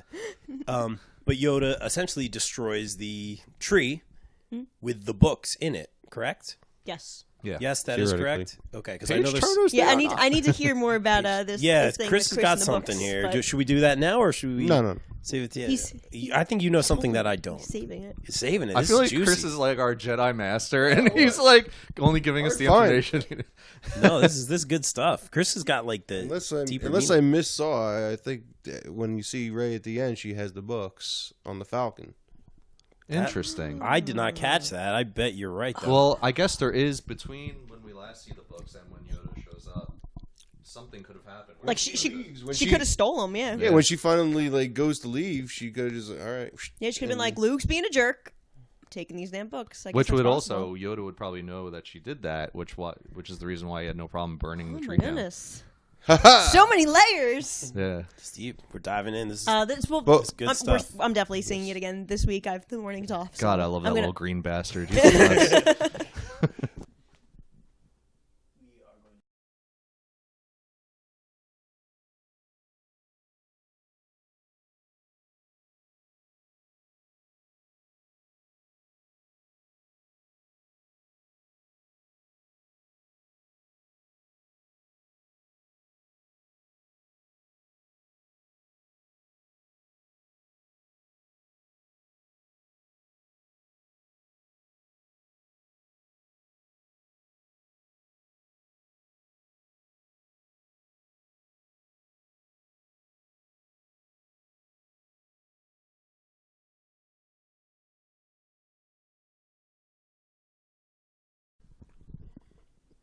All right, so we're talking about Yoda here. It was awesome to see him come back, and he's kind of passing on his knowledge to Luke like he always has. But now, he still calls him young Skywalker, even though he's old Skywalker right now.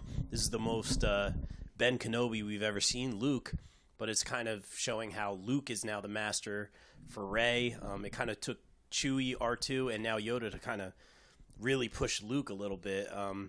Do we feel like this scene was really important with Yoda? What else did Luke get out of this?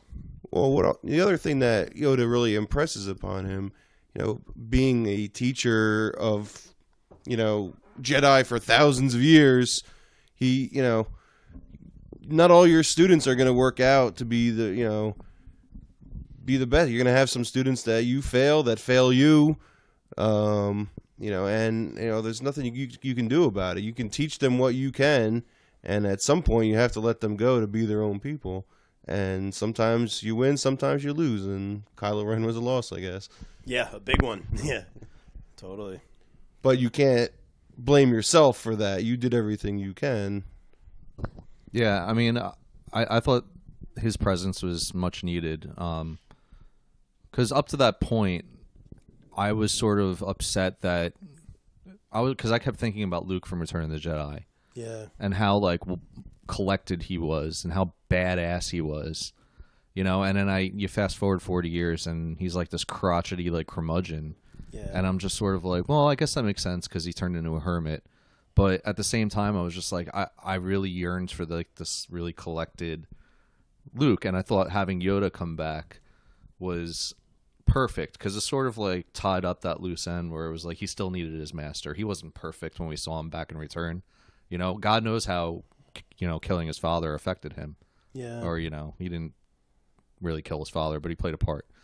Yeah. But, you know, all these things like are important, and I feel like that the thing that, and if you watch like the Clone Wars cartoons, as badass as we always thought Yoda was, like he still had things to learn, and I think like that's the part of the story is like there's still something to always learn. Really well said. Really, really well said. And now we think Luke's got that motivation. This is another hint towards the Jedi ending. You know, I think Yoda had even said it. I know Luke had literally said the Jedi need to end. I think Yoda had said it in some capacity. Correct me if I'm wrong. I don't know what he said, but I mean, when they were discussing the whole Force, like the whole balance of the good, you know, the light side, the dark side, and that it balances itself.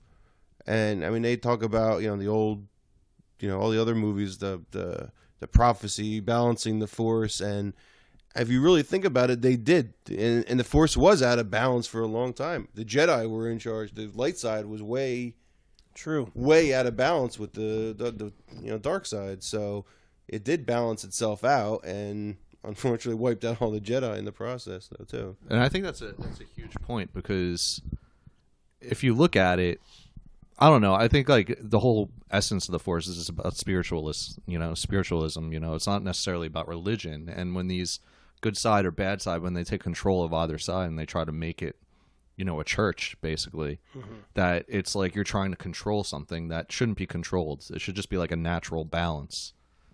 And regardless of like where the scales are going, it'll always bounce back. We're getting very theoretical here. I like this. Well, this is the Yoda. Deep. This Yoda. is the Yoda segment. Yeah. We got it. Yes. Another thing I had asked my student this morning, again, big Star Wars fan, about 8 years old, you know, what he liked and what he didn't like, and we were talking about Luke tossing the lightsaber, and he had said something about the Jedi giving up, but the Sith never give up, or something like that. And I'm like, that's a really good point, man. Like, you know, especially seeing Luke in this movie, I guess not necessarily giving up, but he disconnected himself from the Force, didn't want to help Rey, and then the Sith, you know, are always going strong, but they're always... Well, the path of, like, righteousness is always the harder path. True. Look at that. Well said. That might be the quote of the podcast. You know, you should have said to your student, "That is why they fail." That's my little... That's coming on before the music kicks in on this one. That's a good one. That's the intro to the podcast right here. Got some good stuff Your here, student's guys. definitely dark side, by the way. Really great. I don't think so. I don't know. So, I mean, it was a great scene, and it's good to see them. I mean, obviously, they reestablished that in the last movie, making the Force mystical again. You know, it's it's the Force. It's not some microbe thing that's altering you and how you... Yeah.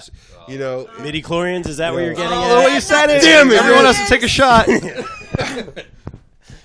Is that where you're going? I did not want to say the word, I am but sorry. okay.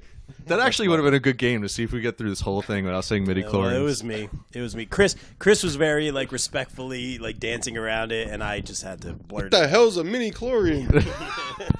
I wish there should be like memes of just people's like faces when they first heard that in the movies. Like, I'm pretty sure I was like this. Yeah. No. Yeah. What? Like Qui-Gon's like breaking it down scientifically. It was so weird. You know, anytime I hear midi-chlorians, though, I just think of the Weird Al song, Saga Begins. Yeah, So great. it just makes me laugh.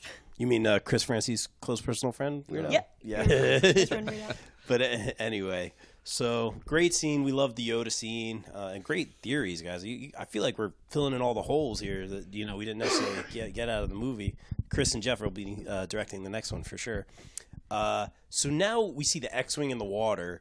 So I'm thinking if Luke is going to make a move, it's going to be now, and we're going to see some sort of callback to him raising the X-wing. Now, my thought is if it's been submerged, it's probably been for a long time. It probably is not going to work, but I thought in some capacity he would raise the X-wing or something.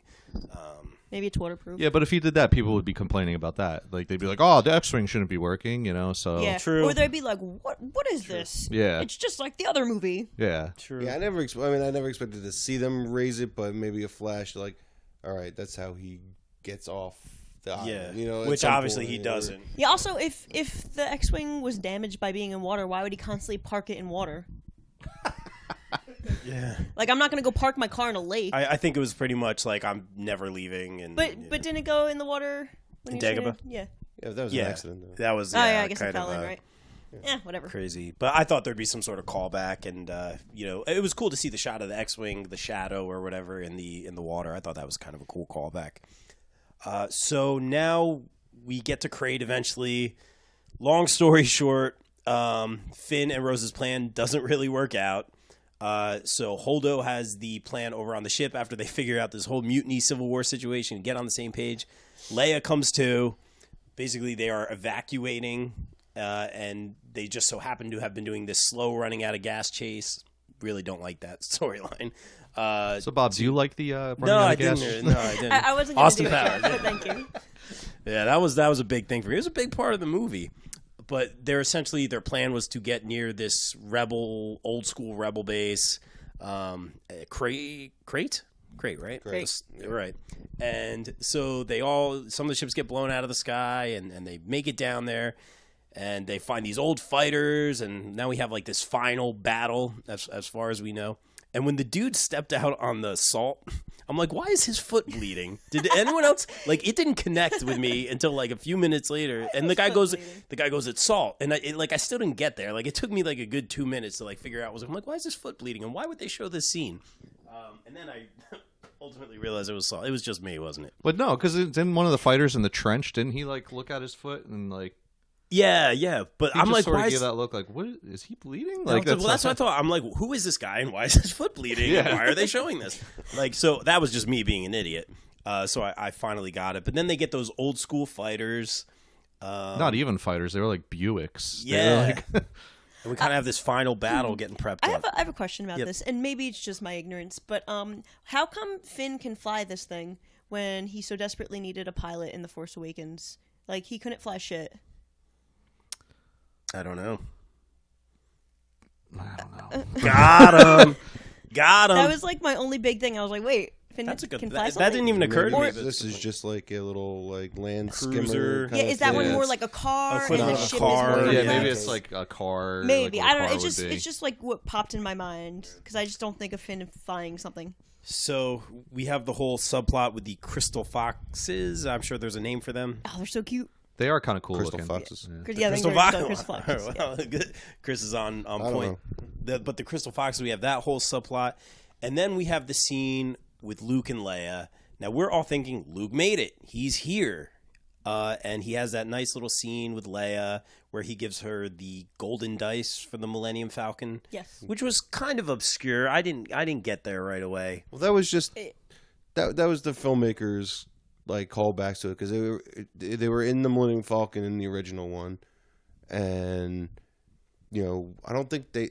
Which I've never seen. I never. I think I noticed read that they in my weren't life. they saw weren't something in the other movies. They were in the very beginning because remember George Lucas was a big car guy. The first movie he made was American. So the dice hanging from the Yeah, the such a rear cool view was a toy. thing. So that was the dice hanging from Han Solo's hot rod. A very Han Solo thing to have too. Yeah. Yeah. But not something that I instantly recognized. Like I definitely had to do Yeah, the well, homework we watched on that. like a video or something, and they showed a picture of Yeah, the dice in the Millennium I Falcon. didn't get it It's right like away. right at the top. You wouldn't notice it Right. unless you were looking for it. It's one of those details.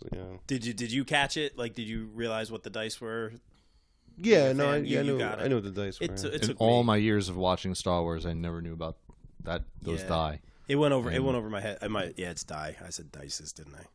You're right. This is I why didn't even Wait, notice. did you say dices? I probably did. That's several never been times. a word like you dices tomatoes. Yeah, exactly. Yeah, that's what I don't know what you guys are talking about. But the wordsmith that I am. But that was a nice scene between. Yeah, So it's a nice scene. all hell's breaking loose. You think they're gonna blow down this door? Here comes Luke.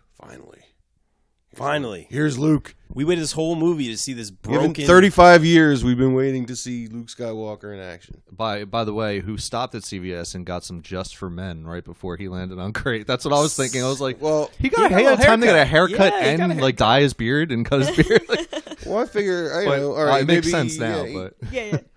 yeah, but all right, he's going, whatever. Did a little quick and Yeah. I don't know, whatever. Who knows what these Can't guys... look like a scrub when you're saving the galaxy. Or No, maybe. I know, it made sense that it was his He's- projection. he's, you His know- view Yeah. of, like what Kylo saw Preparing the last for- time he saw him. Yeah, but I mean, I don't know, people do stuff, you know, preparing for battle. Like, you know, you kind of get yourself situated, you know. Yeah, well, when he first popped in, I was just like, how do you have the blue lightsaber? We just saw it get ripped in half. Oh, you And stole now- my thunder on that. Oh, I'm that was sorry. my big. That was my big. Well, you could always edit. That was my He's big. going to edit me out. Go ahead, No. Bob. Edit your wife out. Do it. yeah, I dare you. That'll go well. I'll edit That you was out. my big thing I noticed. But go ahead. Yeah, well, because it was so obvious. And now, like, it's like, oh, that was just like a big hint. This isn't what's going on. You know, something's Yeah, off. He didn't stop at CVS. He doesn't have the blue lightsaber. Me- Like, something's off. Maybe there was maybe him looking different. Obviously, was kind. Now we obviously, I don't think any of us knew he was a Force projection or knew that the Force could do that from across the galaxy or whatever. I mean, it definitely like struck. You know, you see him walk out in front of all the walkers. You know, and you see, you know, the whatever outfit he chose was different. He was in all It's black, different. yeah. It was different from what he had on before. Yeah. You Love know? the black, too. And yeah, you definitely saw the old lightsaber, and I'm thinking, did you notice that the old lightsaber? Like, did it hit you? I didn't think anything. I like, just figured he had another one. Maybe. Yeah, I thought maybe at some point, you know, the other one got destroyed and he rebuilt that one, or who knows? I go, oh look, he's got that lightsaber back. You know, I was like, Oh, so you that's noticed. kind of cool. Like he went back to that one. Like I noticed it, but I didn't Okay, think maybe it was a clue. Like, Oh yeah, it that's- definitely is a clue, but Well, it hit me like watching it. Like it hit me. I think I even whispered to Kate like that should be the green lightsaber. We literally saw the other one get destroyed. Like I didn't even think like he might have built another one or something like that. I'm like no. 'Cause you Like don't I see- love that green lightsaber. you don't Yeah, me see too. him with his green lightsaber on the island at all. Yeah. You know, you don't see that one except in that one flashback. So Gosh, I maybe figure maybe this is just a different lightsaber. maybe threw it over his shoulder into the water He too. threw it in the black hole. Yeah, but that's okay. There's no dark side down there anyway. But I'm not trying to kill this movie. I really enjoyed it. But I think there was a lot of issues with Luke specifically. But just seeing the blue lightsaber, I'm like, did they drop the ball here? Like, did they just? Oh, rides here. All right, There we go. there we go. Honk if you love the Bob Culture Podcast. But They didn't honk, Bob. Edit it. I know. Yeah. Yeah, you gotta edit it after. This is why this isn't live. But yeah, it just hit me when he had that blue lightsaber, and I'm like, did they drop the ball here, or is this like an error in filmmaking? Did they miss a detail here? And sure enough, I think it is what, like you guys said, it was a hint on what was going on.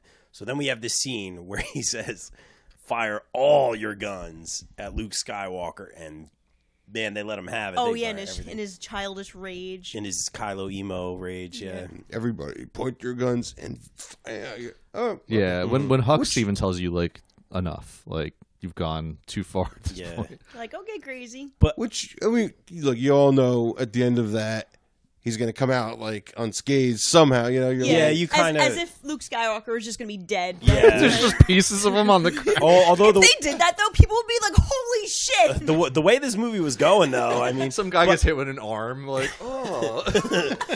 I think we all, wow. I think we all, like you said, I think we all knew he was going to come out unscathed or be okay. But then you just the little, yeah, the I mean, shoulder brush. and that was great. Like they blast, and you see him, and you see that he's unscathed. He just brushes his shoulder off, like, all right, what else you got? yeah. Now I'm gonna jump in here. This is where, as a longtime Star Wars fan, we all expected to see Luke pull out some crazy shit. Right. I honestly expected him to throw that lightsaber or like just force blast the crap out of those walkers and just wipe them all out. Like do something crazy like with the Force. And that didn't happen. Yeah. Yes. It's.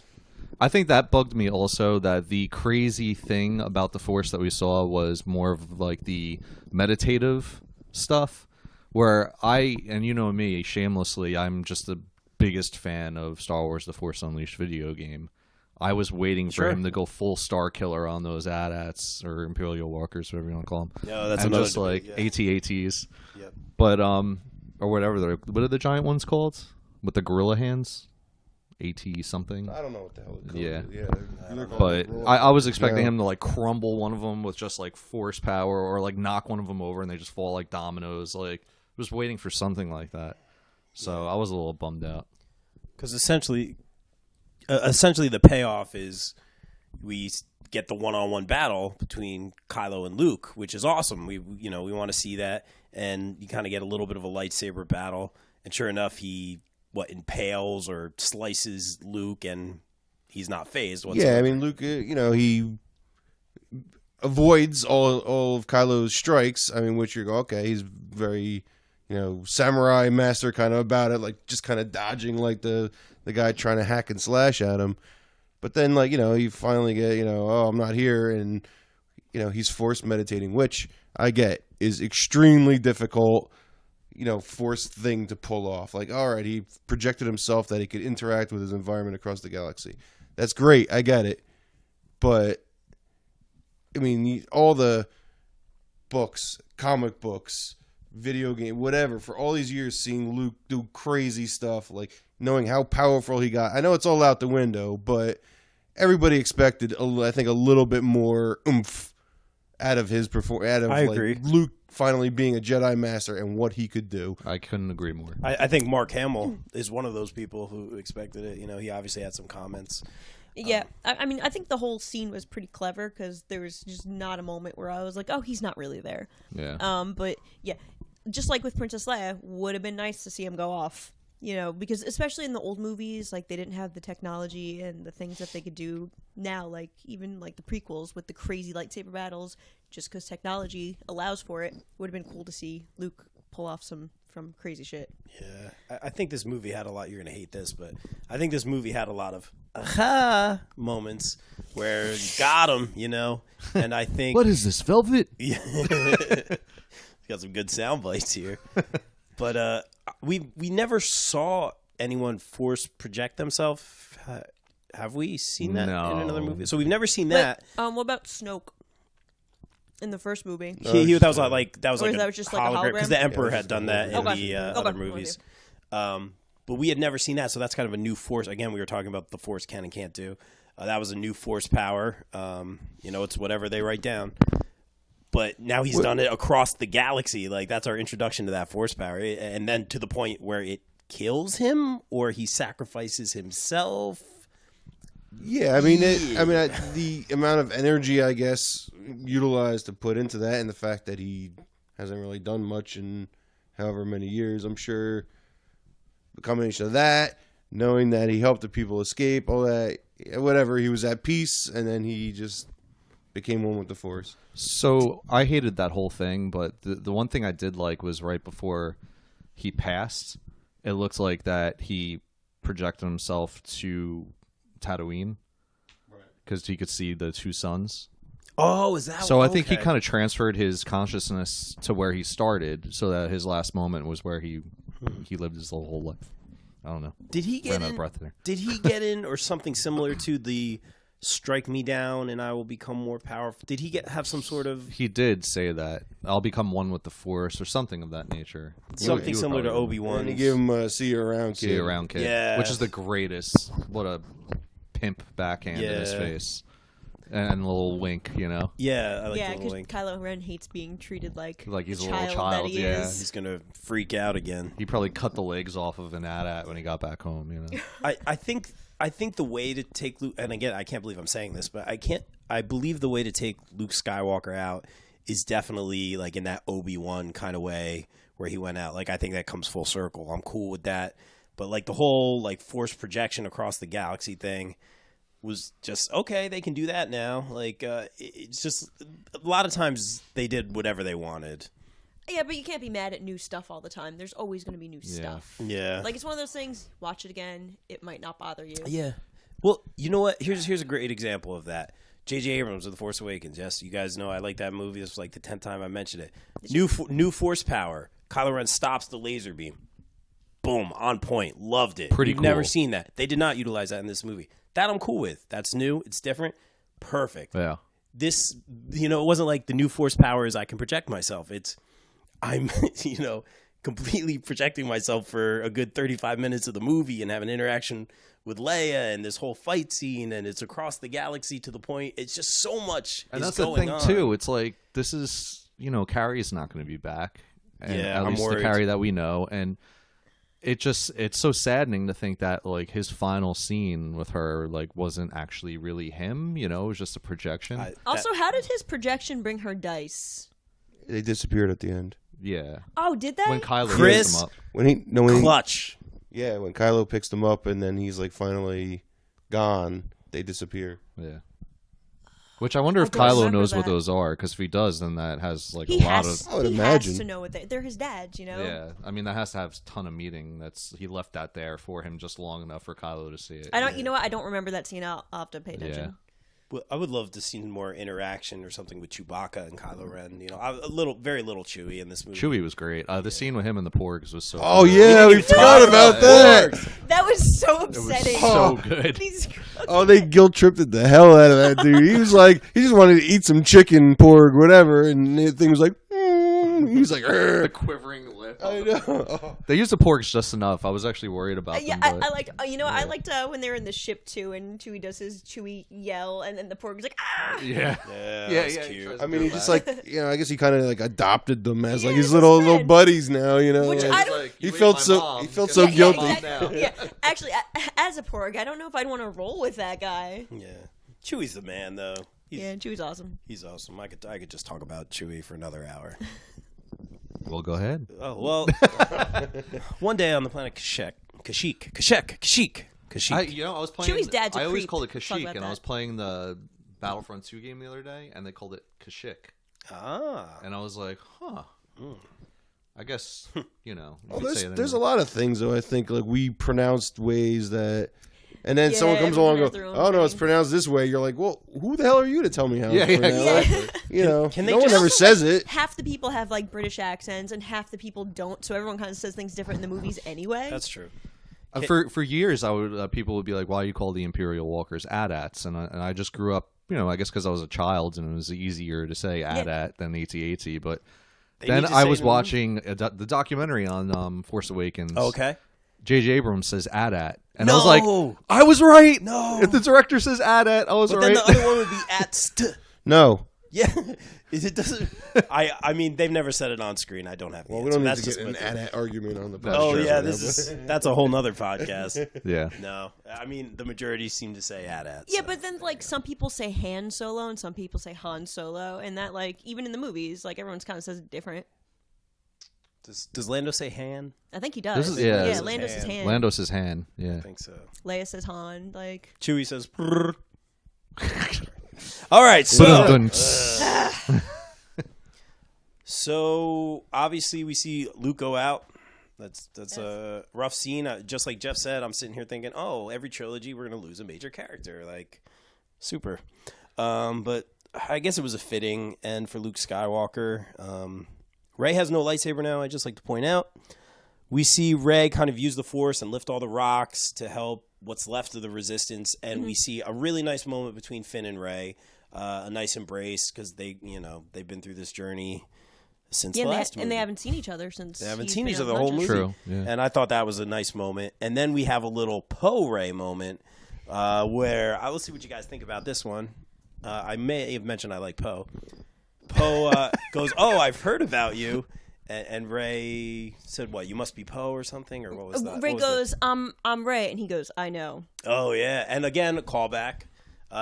And I think Jeff's got some theories here. Go Well, ahead. no theory, but if you the Force Awakens book at the very ends, Poe and Rey have that interaction at the end of the book. Oh, same one. And it says that they both like scan. This is not verbatim, but they both scan each other's face and they admire each other's looks or something of that nature. Well, he's So, Poe he's Dameron, Poe yeah. Dameron. Yeah, I mean, who Hello. and she's Rey. Yeah, I mean, the, power couple. The two hottest people in the galaxy run into each other. They Things definitely. happen. I mean, the Jedi actors, pilots. the actors actually did a great job of just having that first interaction. You could tell that there was like a spark there, and it wasn't one of those things I rolled my eyes at like, oh come on, are we gonna do this? Like, I was cool with it, and I could see them kind of just having that like first initial reaction, like, "Hoa," hello, I just I was hope okay that with they're, and this wasn't what someone brought this to my attention, but I really hope that there's not this love triangle between like Finn, Poe, and Rey in the next movie. yeah, where, but Finn's kind of got something going on with Rose. and now. I hope that continues. Yeah. Yeah, they don't even. I don't think show a romantic thing. It looks like, you know, Rey and Finn are like more like buddies. Like, yeah. There was like a thing when they first met. Like, Right. obviously he thought she was pretty, but then they became like besties. Right. Like, even the way they embrace, like, it's a friend hug. True, yeah, it is a friend hug, and very excited to see that you're still alive kind of hug. Yeah. But yeah, I mean, I just hope it doesn't happen. I just don't, even if it's just Finn getting jealous, I don't even want that. I just want.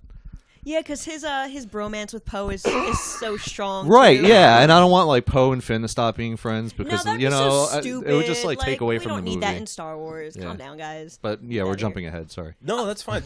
And I love Finn and Poe. You know, buddy. You know, they have that great relationship. They share the same jacket. Yeah, That's bromance. great. Bromance. Jeff and I share the same jacket all the time. No, we don't. No, we don't. No, please don't. All right. Oh wait, I want ahead. to take it back though to the rocks. Yeah, rewind. Because no one's seen Rey use her powers, right? So like that was kind of like a holy shit moment for everyone, like because Finn was knocked out when she used her powers on Starkiller Base, so he didn't see her use it. So this is like she's doing something super crazy and super powerful. And everyone's like, whoa. So I thought that was pretty cool. That was sort of my thing. Was I thought it was really cool, and I think there are some people that are just so exceptional in the Force that they're just capable of innately having these abilities. But for me, I felt like when she was on the island with Luke, I was like, she didn't really get much training. He just basically said, and this is why the Jedi suck, like after every lesson. And I was just like, okay. And then she like ended up just being so much more powerful. But I guess it's just because she's so strong with the Force that she's capable of doing these things. I was a little confused about it. I'm not saying it's wrong. I was just like a little confused. I've heard the same opinion from a lot of other people about as far as the training goes. well, I mean, well, as you guys know, I was watching Empire with my little guy for the first time the other day, and Which, by the way, you're an amazing father. thank you. Good job, Chris. That's Well right. done. And Luke doesn't spend that much time on Dagobah either. I mean, what in the time that Han and Leia and crew were getting chased through the asteroid field and end up in Bespin is what about the same time that they're out there doing whatever. You know, it's a couple days or whatever. Yeah, well, the way time flows in Star Wars, they don't tell you how much time has gone by either. Just because we don't see it on screen doesn't mean there wasn't more to what was going on. Yeah. Like, how long was it? Was it 2 days? Was it 2 weeks? Like, I have no fucking clue. I think it's just a matter of how effective the scenes were in Empire when he was training. I just felt like it felt like training, whereas like I felt like this was just sort of him trying to get through Rey's head that, you know, don't go on this path. This is not where you should be. He should have jumped on Rey's back, and she should have done all the flips. Well, and, I think there's a picture of Mark Hamill on Daisy Ridley's back. So Oh, we're yeah. there. We got that. Oh, they did that. The actors, yeah. Oh, That's yeah, great. that's right. That picture's amazing. Brilliant. It was so good. I love stuff like that. Yeah. That's great. I think, you know, it's just that I love the movie so much, and I love Luke, and I love Rey. I'm so happy there's like a female protagonist, like main character. As am I. Yeah. Jeffrey. And I feel like that my expectations are way too high. I'll become a little bit more grounded and be Yeah, like, it's just okay, I that really anxious love this energy, movie, yeah. but yeah, I just expect so much. We have to watch it like 5 more Right. times. Yeah. I mean, I just feel too. I mean, so many years of all this extra material and books and whatever that, you know, you have no idea where they're going. So you're expecting this or that or this or something. And when they don't do that, it's a slight disappointment. So you got to just kind of go into it, you know, with a clear head thinking, let me just enjoy the movie and then go from there. Yeah. Absolutely. I think the two characters that they really knocked out of the park were Rey and Kylo Ren. For sure. Just Yeah, I'd agree with that. I just love the main plot with those guys. Yeah, and you know, as much as like we tease about it, I love Kylo Ren's like childish rage. It's Like, funny. Yeah, it is funny, but like it makes the character like he's not collected like Darth Vader. Like he loses his shit constantly. He's like baby Anakin. And he's the supreme leader now, I believe. Like he is the He dude, took the helm. which I'm okay with. You know, I didn't expect Snoke to go out, but I'm okay with his storyline. So it's interesting to see how this will play into the yet to be named next movie, Episode 9, I believe. Episode 9, literally The Last Jedi. I guess that's I don't know. The last, very, Last Jedi. What a great title. I forgot to mention, I love the scene just where the Falcon was fighting TIE fighter. Was it TIE fighters at the end where just like the Falcon was flying? Oh yeah, just when Rey and Chewie swoop in. Yeah, At that's the end, when that they. part was That, sick. that, It was it just great. took Yeah. that was like one scene that just took me back, and the music kicked in, and like just the Falcons flying around. That was Falcon awesome. What did you guys think? Falcon, awesome. You were waiting for that one. Oh, there you go. That was awesome, though. Thank you. Oof, is that in your notes? Heyo. I loved it, Hey! man. They were playing the Return of the Jedi music, you know, the Falcon sequence from Return of the Jedi when they were flying through like the mines and Crate. Yeah. Oh my god, I lost my shit. I was Yeah, like, yes. that stuff. That was like the stuff that connected with me. I Yeah. loved that. Yeah, and you're like, Nostalgia. finally, our heroes are together again. Yeah. Totally. And just Ray rolling with Chewie, it works. you Oh know? yeah, I love Rey and Chewie together. Oh, I love Very that. good combination. That combination's fantastic. And just Han's relationship with Ray back in the last movie, it was just such a great, Aw. kind of passing the torch. I hate to say it. But Yeah, I really wish you got more of that relationship because like they just had like a good way about the two of them. Oh, so great. Yeah. Oh, you could work with me. Chewie kind of likes you. Yeah, it's great. He gives her the gun. I can protect myself. I know. That's why I'm giving it to you. Like, just great dialogue. Yeah. And it's the whole lead-in with her, flying the Falcon and knowing all those intricacies, like, yeah. that he was like, huh, all right, this girl knows her shit, Yeah. good. I bypassed the compressor. Yeah, that whole thing. Yeah, and he Well, goes, huh. Well, it's funny because if you go back and watch the older movies, it's mostly Chewie doing all the work on the Falcon, 'Cause he and did. Han's just an amazing pilot. I mean, he knows how to obviously do some things, but Chewie's like basically the mechanic. So he needs like another mechanic. I'm sure Chewie would appreciate it, and it would be funny to see Han flying the ship and him yelling at Rey and Chewie. Yeah. Yeah. Come on, we got to get out of here. Yeah. Obviously, it makes sense for Han to have Yeah. gone in the way he did. Yeah, it obviously, did, with it did Kylo make sense. being the If main. there could have just been like a antagonist. couple more scenes, that would have been nice. Yeah, I there's- like I said, I missed him during this movie. He didn't need to be here. It was missing something. It was missing that Harrison Ford element. So You know what I've heard mentioned, which, I didn't notice watching it, but people have complained that they didn't do I have a bad feeling about this. I'm glad they didn't. I did Yeah. hear that. Someone said that BB-8 said it in Beats. Oh yeah, someone said BB-8 said it in some capacity. Whatever helps you sleep at night. Yeah. Yeah. I mean, it doesn't need to be. Fan every, I'm just saying, it was the first one that nobody has said it. Yeah, maybe out of respect, I don't know. Fan theories are fun, but maybe BB-8 did say it. Yeah. So there were a lot of times where I thought this movie was ending, and it kept going, which was a great thing.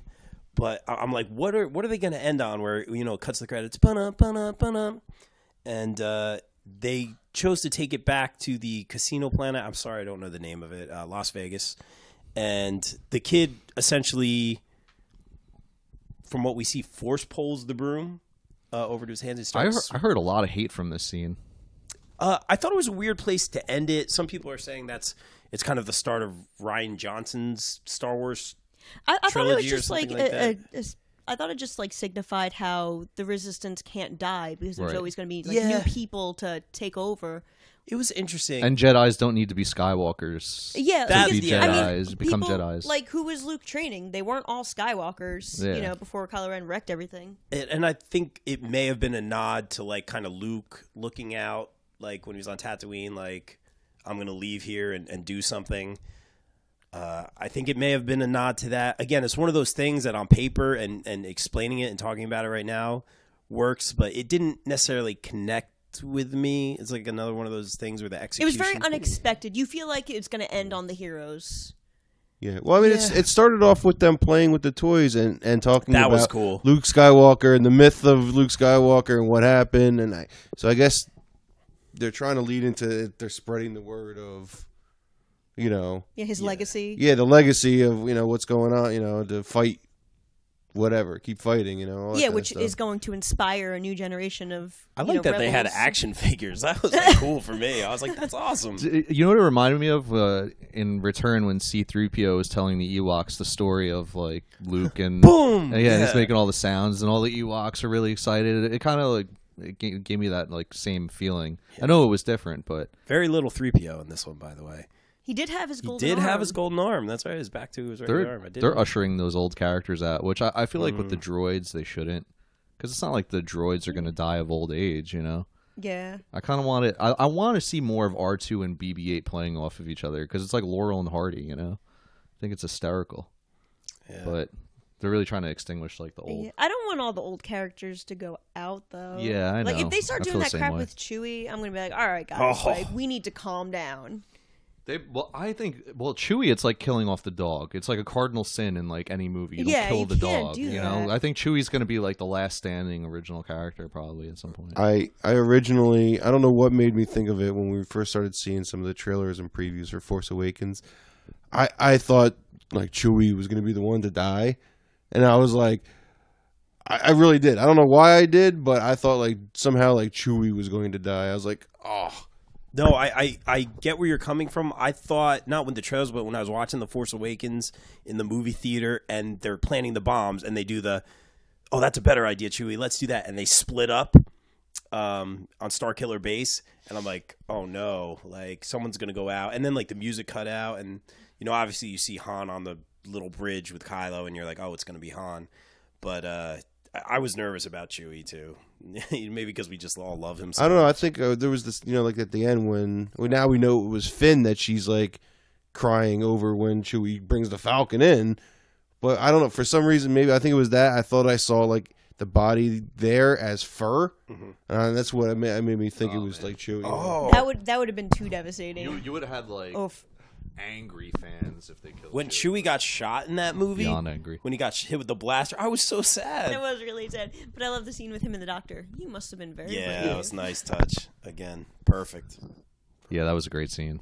But anyway, back to this kid. What did you guys think about this? Doing the end credits on this scene.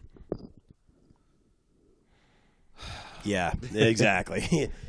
It probably could have ended with the heroes on the ship. Yeah, I had nothing. I didn't have a problem with the kid and showing that you don't have to be a Skywalker and that there's hope throughout the galaxy because we needed that after this movie. No one came to help them.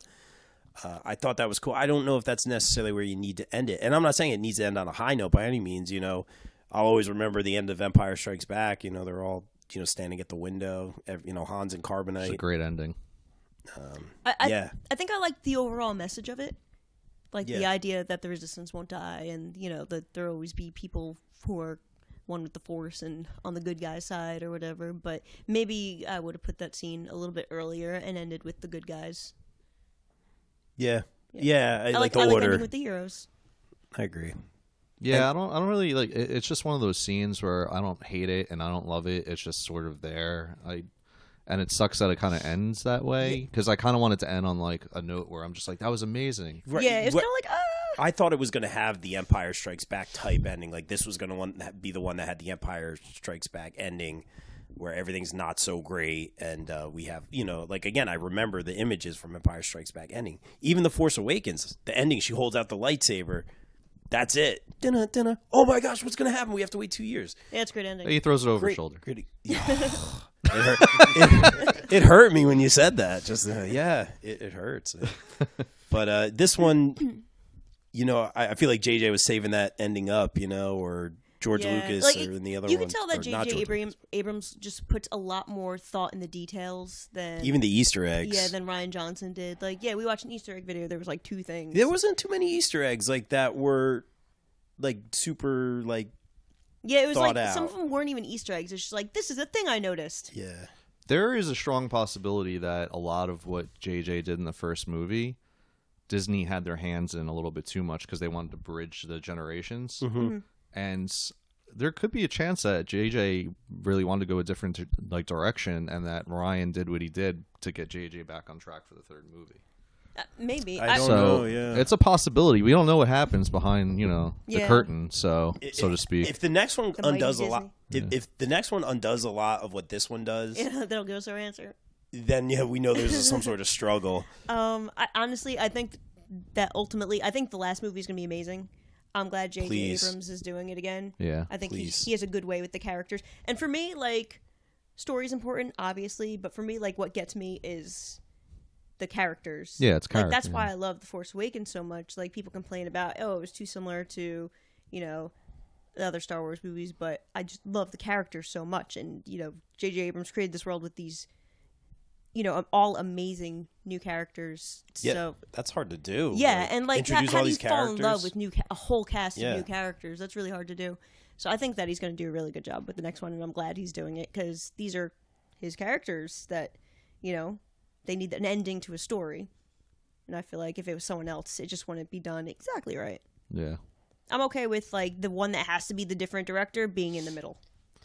Yeah, and I one of the things that I'm always worried about, and the one thing that I was happy about with this movie was that I feel like a lot of movies are spoon-fed to us these days, and that they try to placate the audience and give them happiness as much as possible.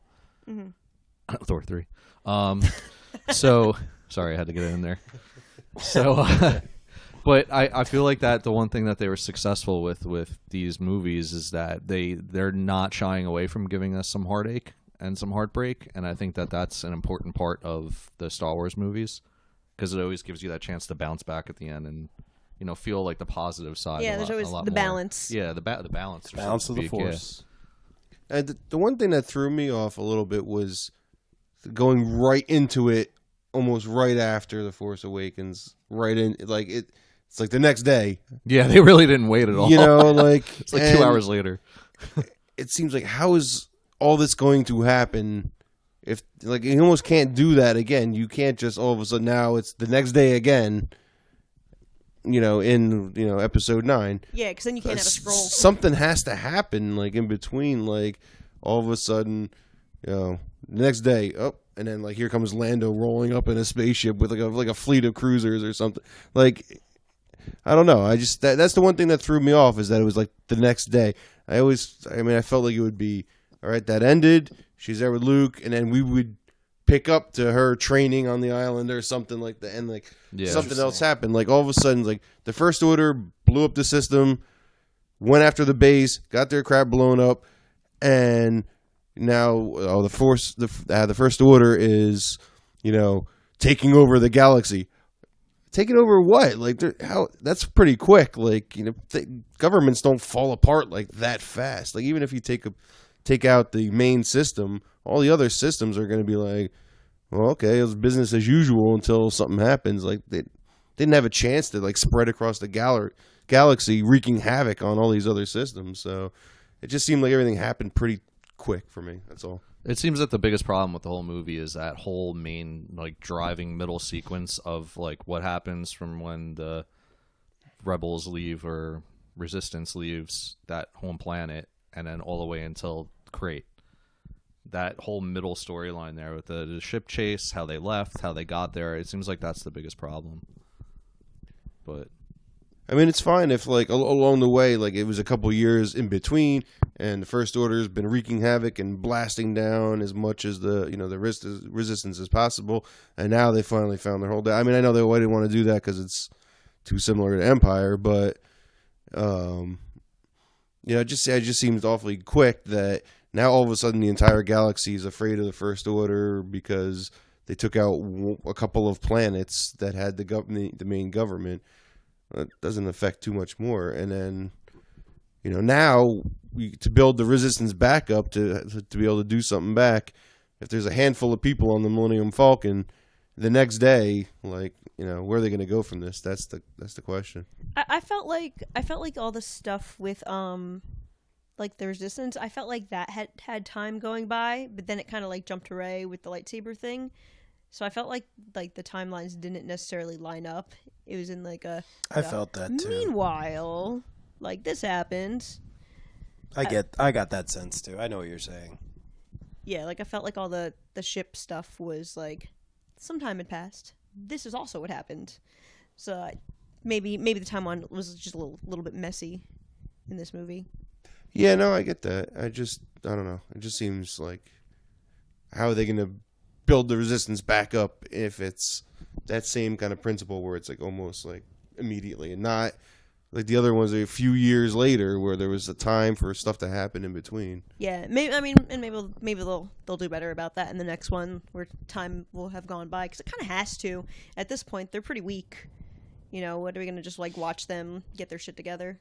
I think that's what Ryan did masterfully was like he created such a chaotic feeling throughout like the whole movie that you do kind of have to see it again to take it all in. Yeah. There's so many things. I'm just like, was the pacing off, or was I just absorbing like so much information like from the beginning, catching up to our emotions at certain points. Yeah, and it's also, it's Star Wars, and you wait 2 years seems like nothing at this point after waiting so many years. But it's just I feel like it does the feel of the vibe of the movie definitely does make it feel like some things are off, and they may not have been in a second viewing or third viewing.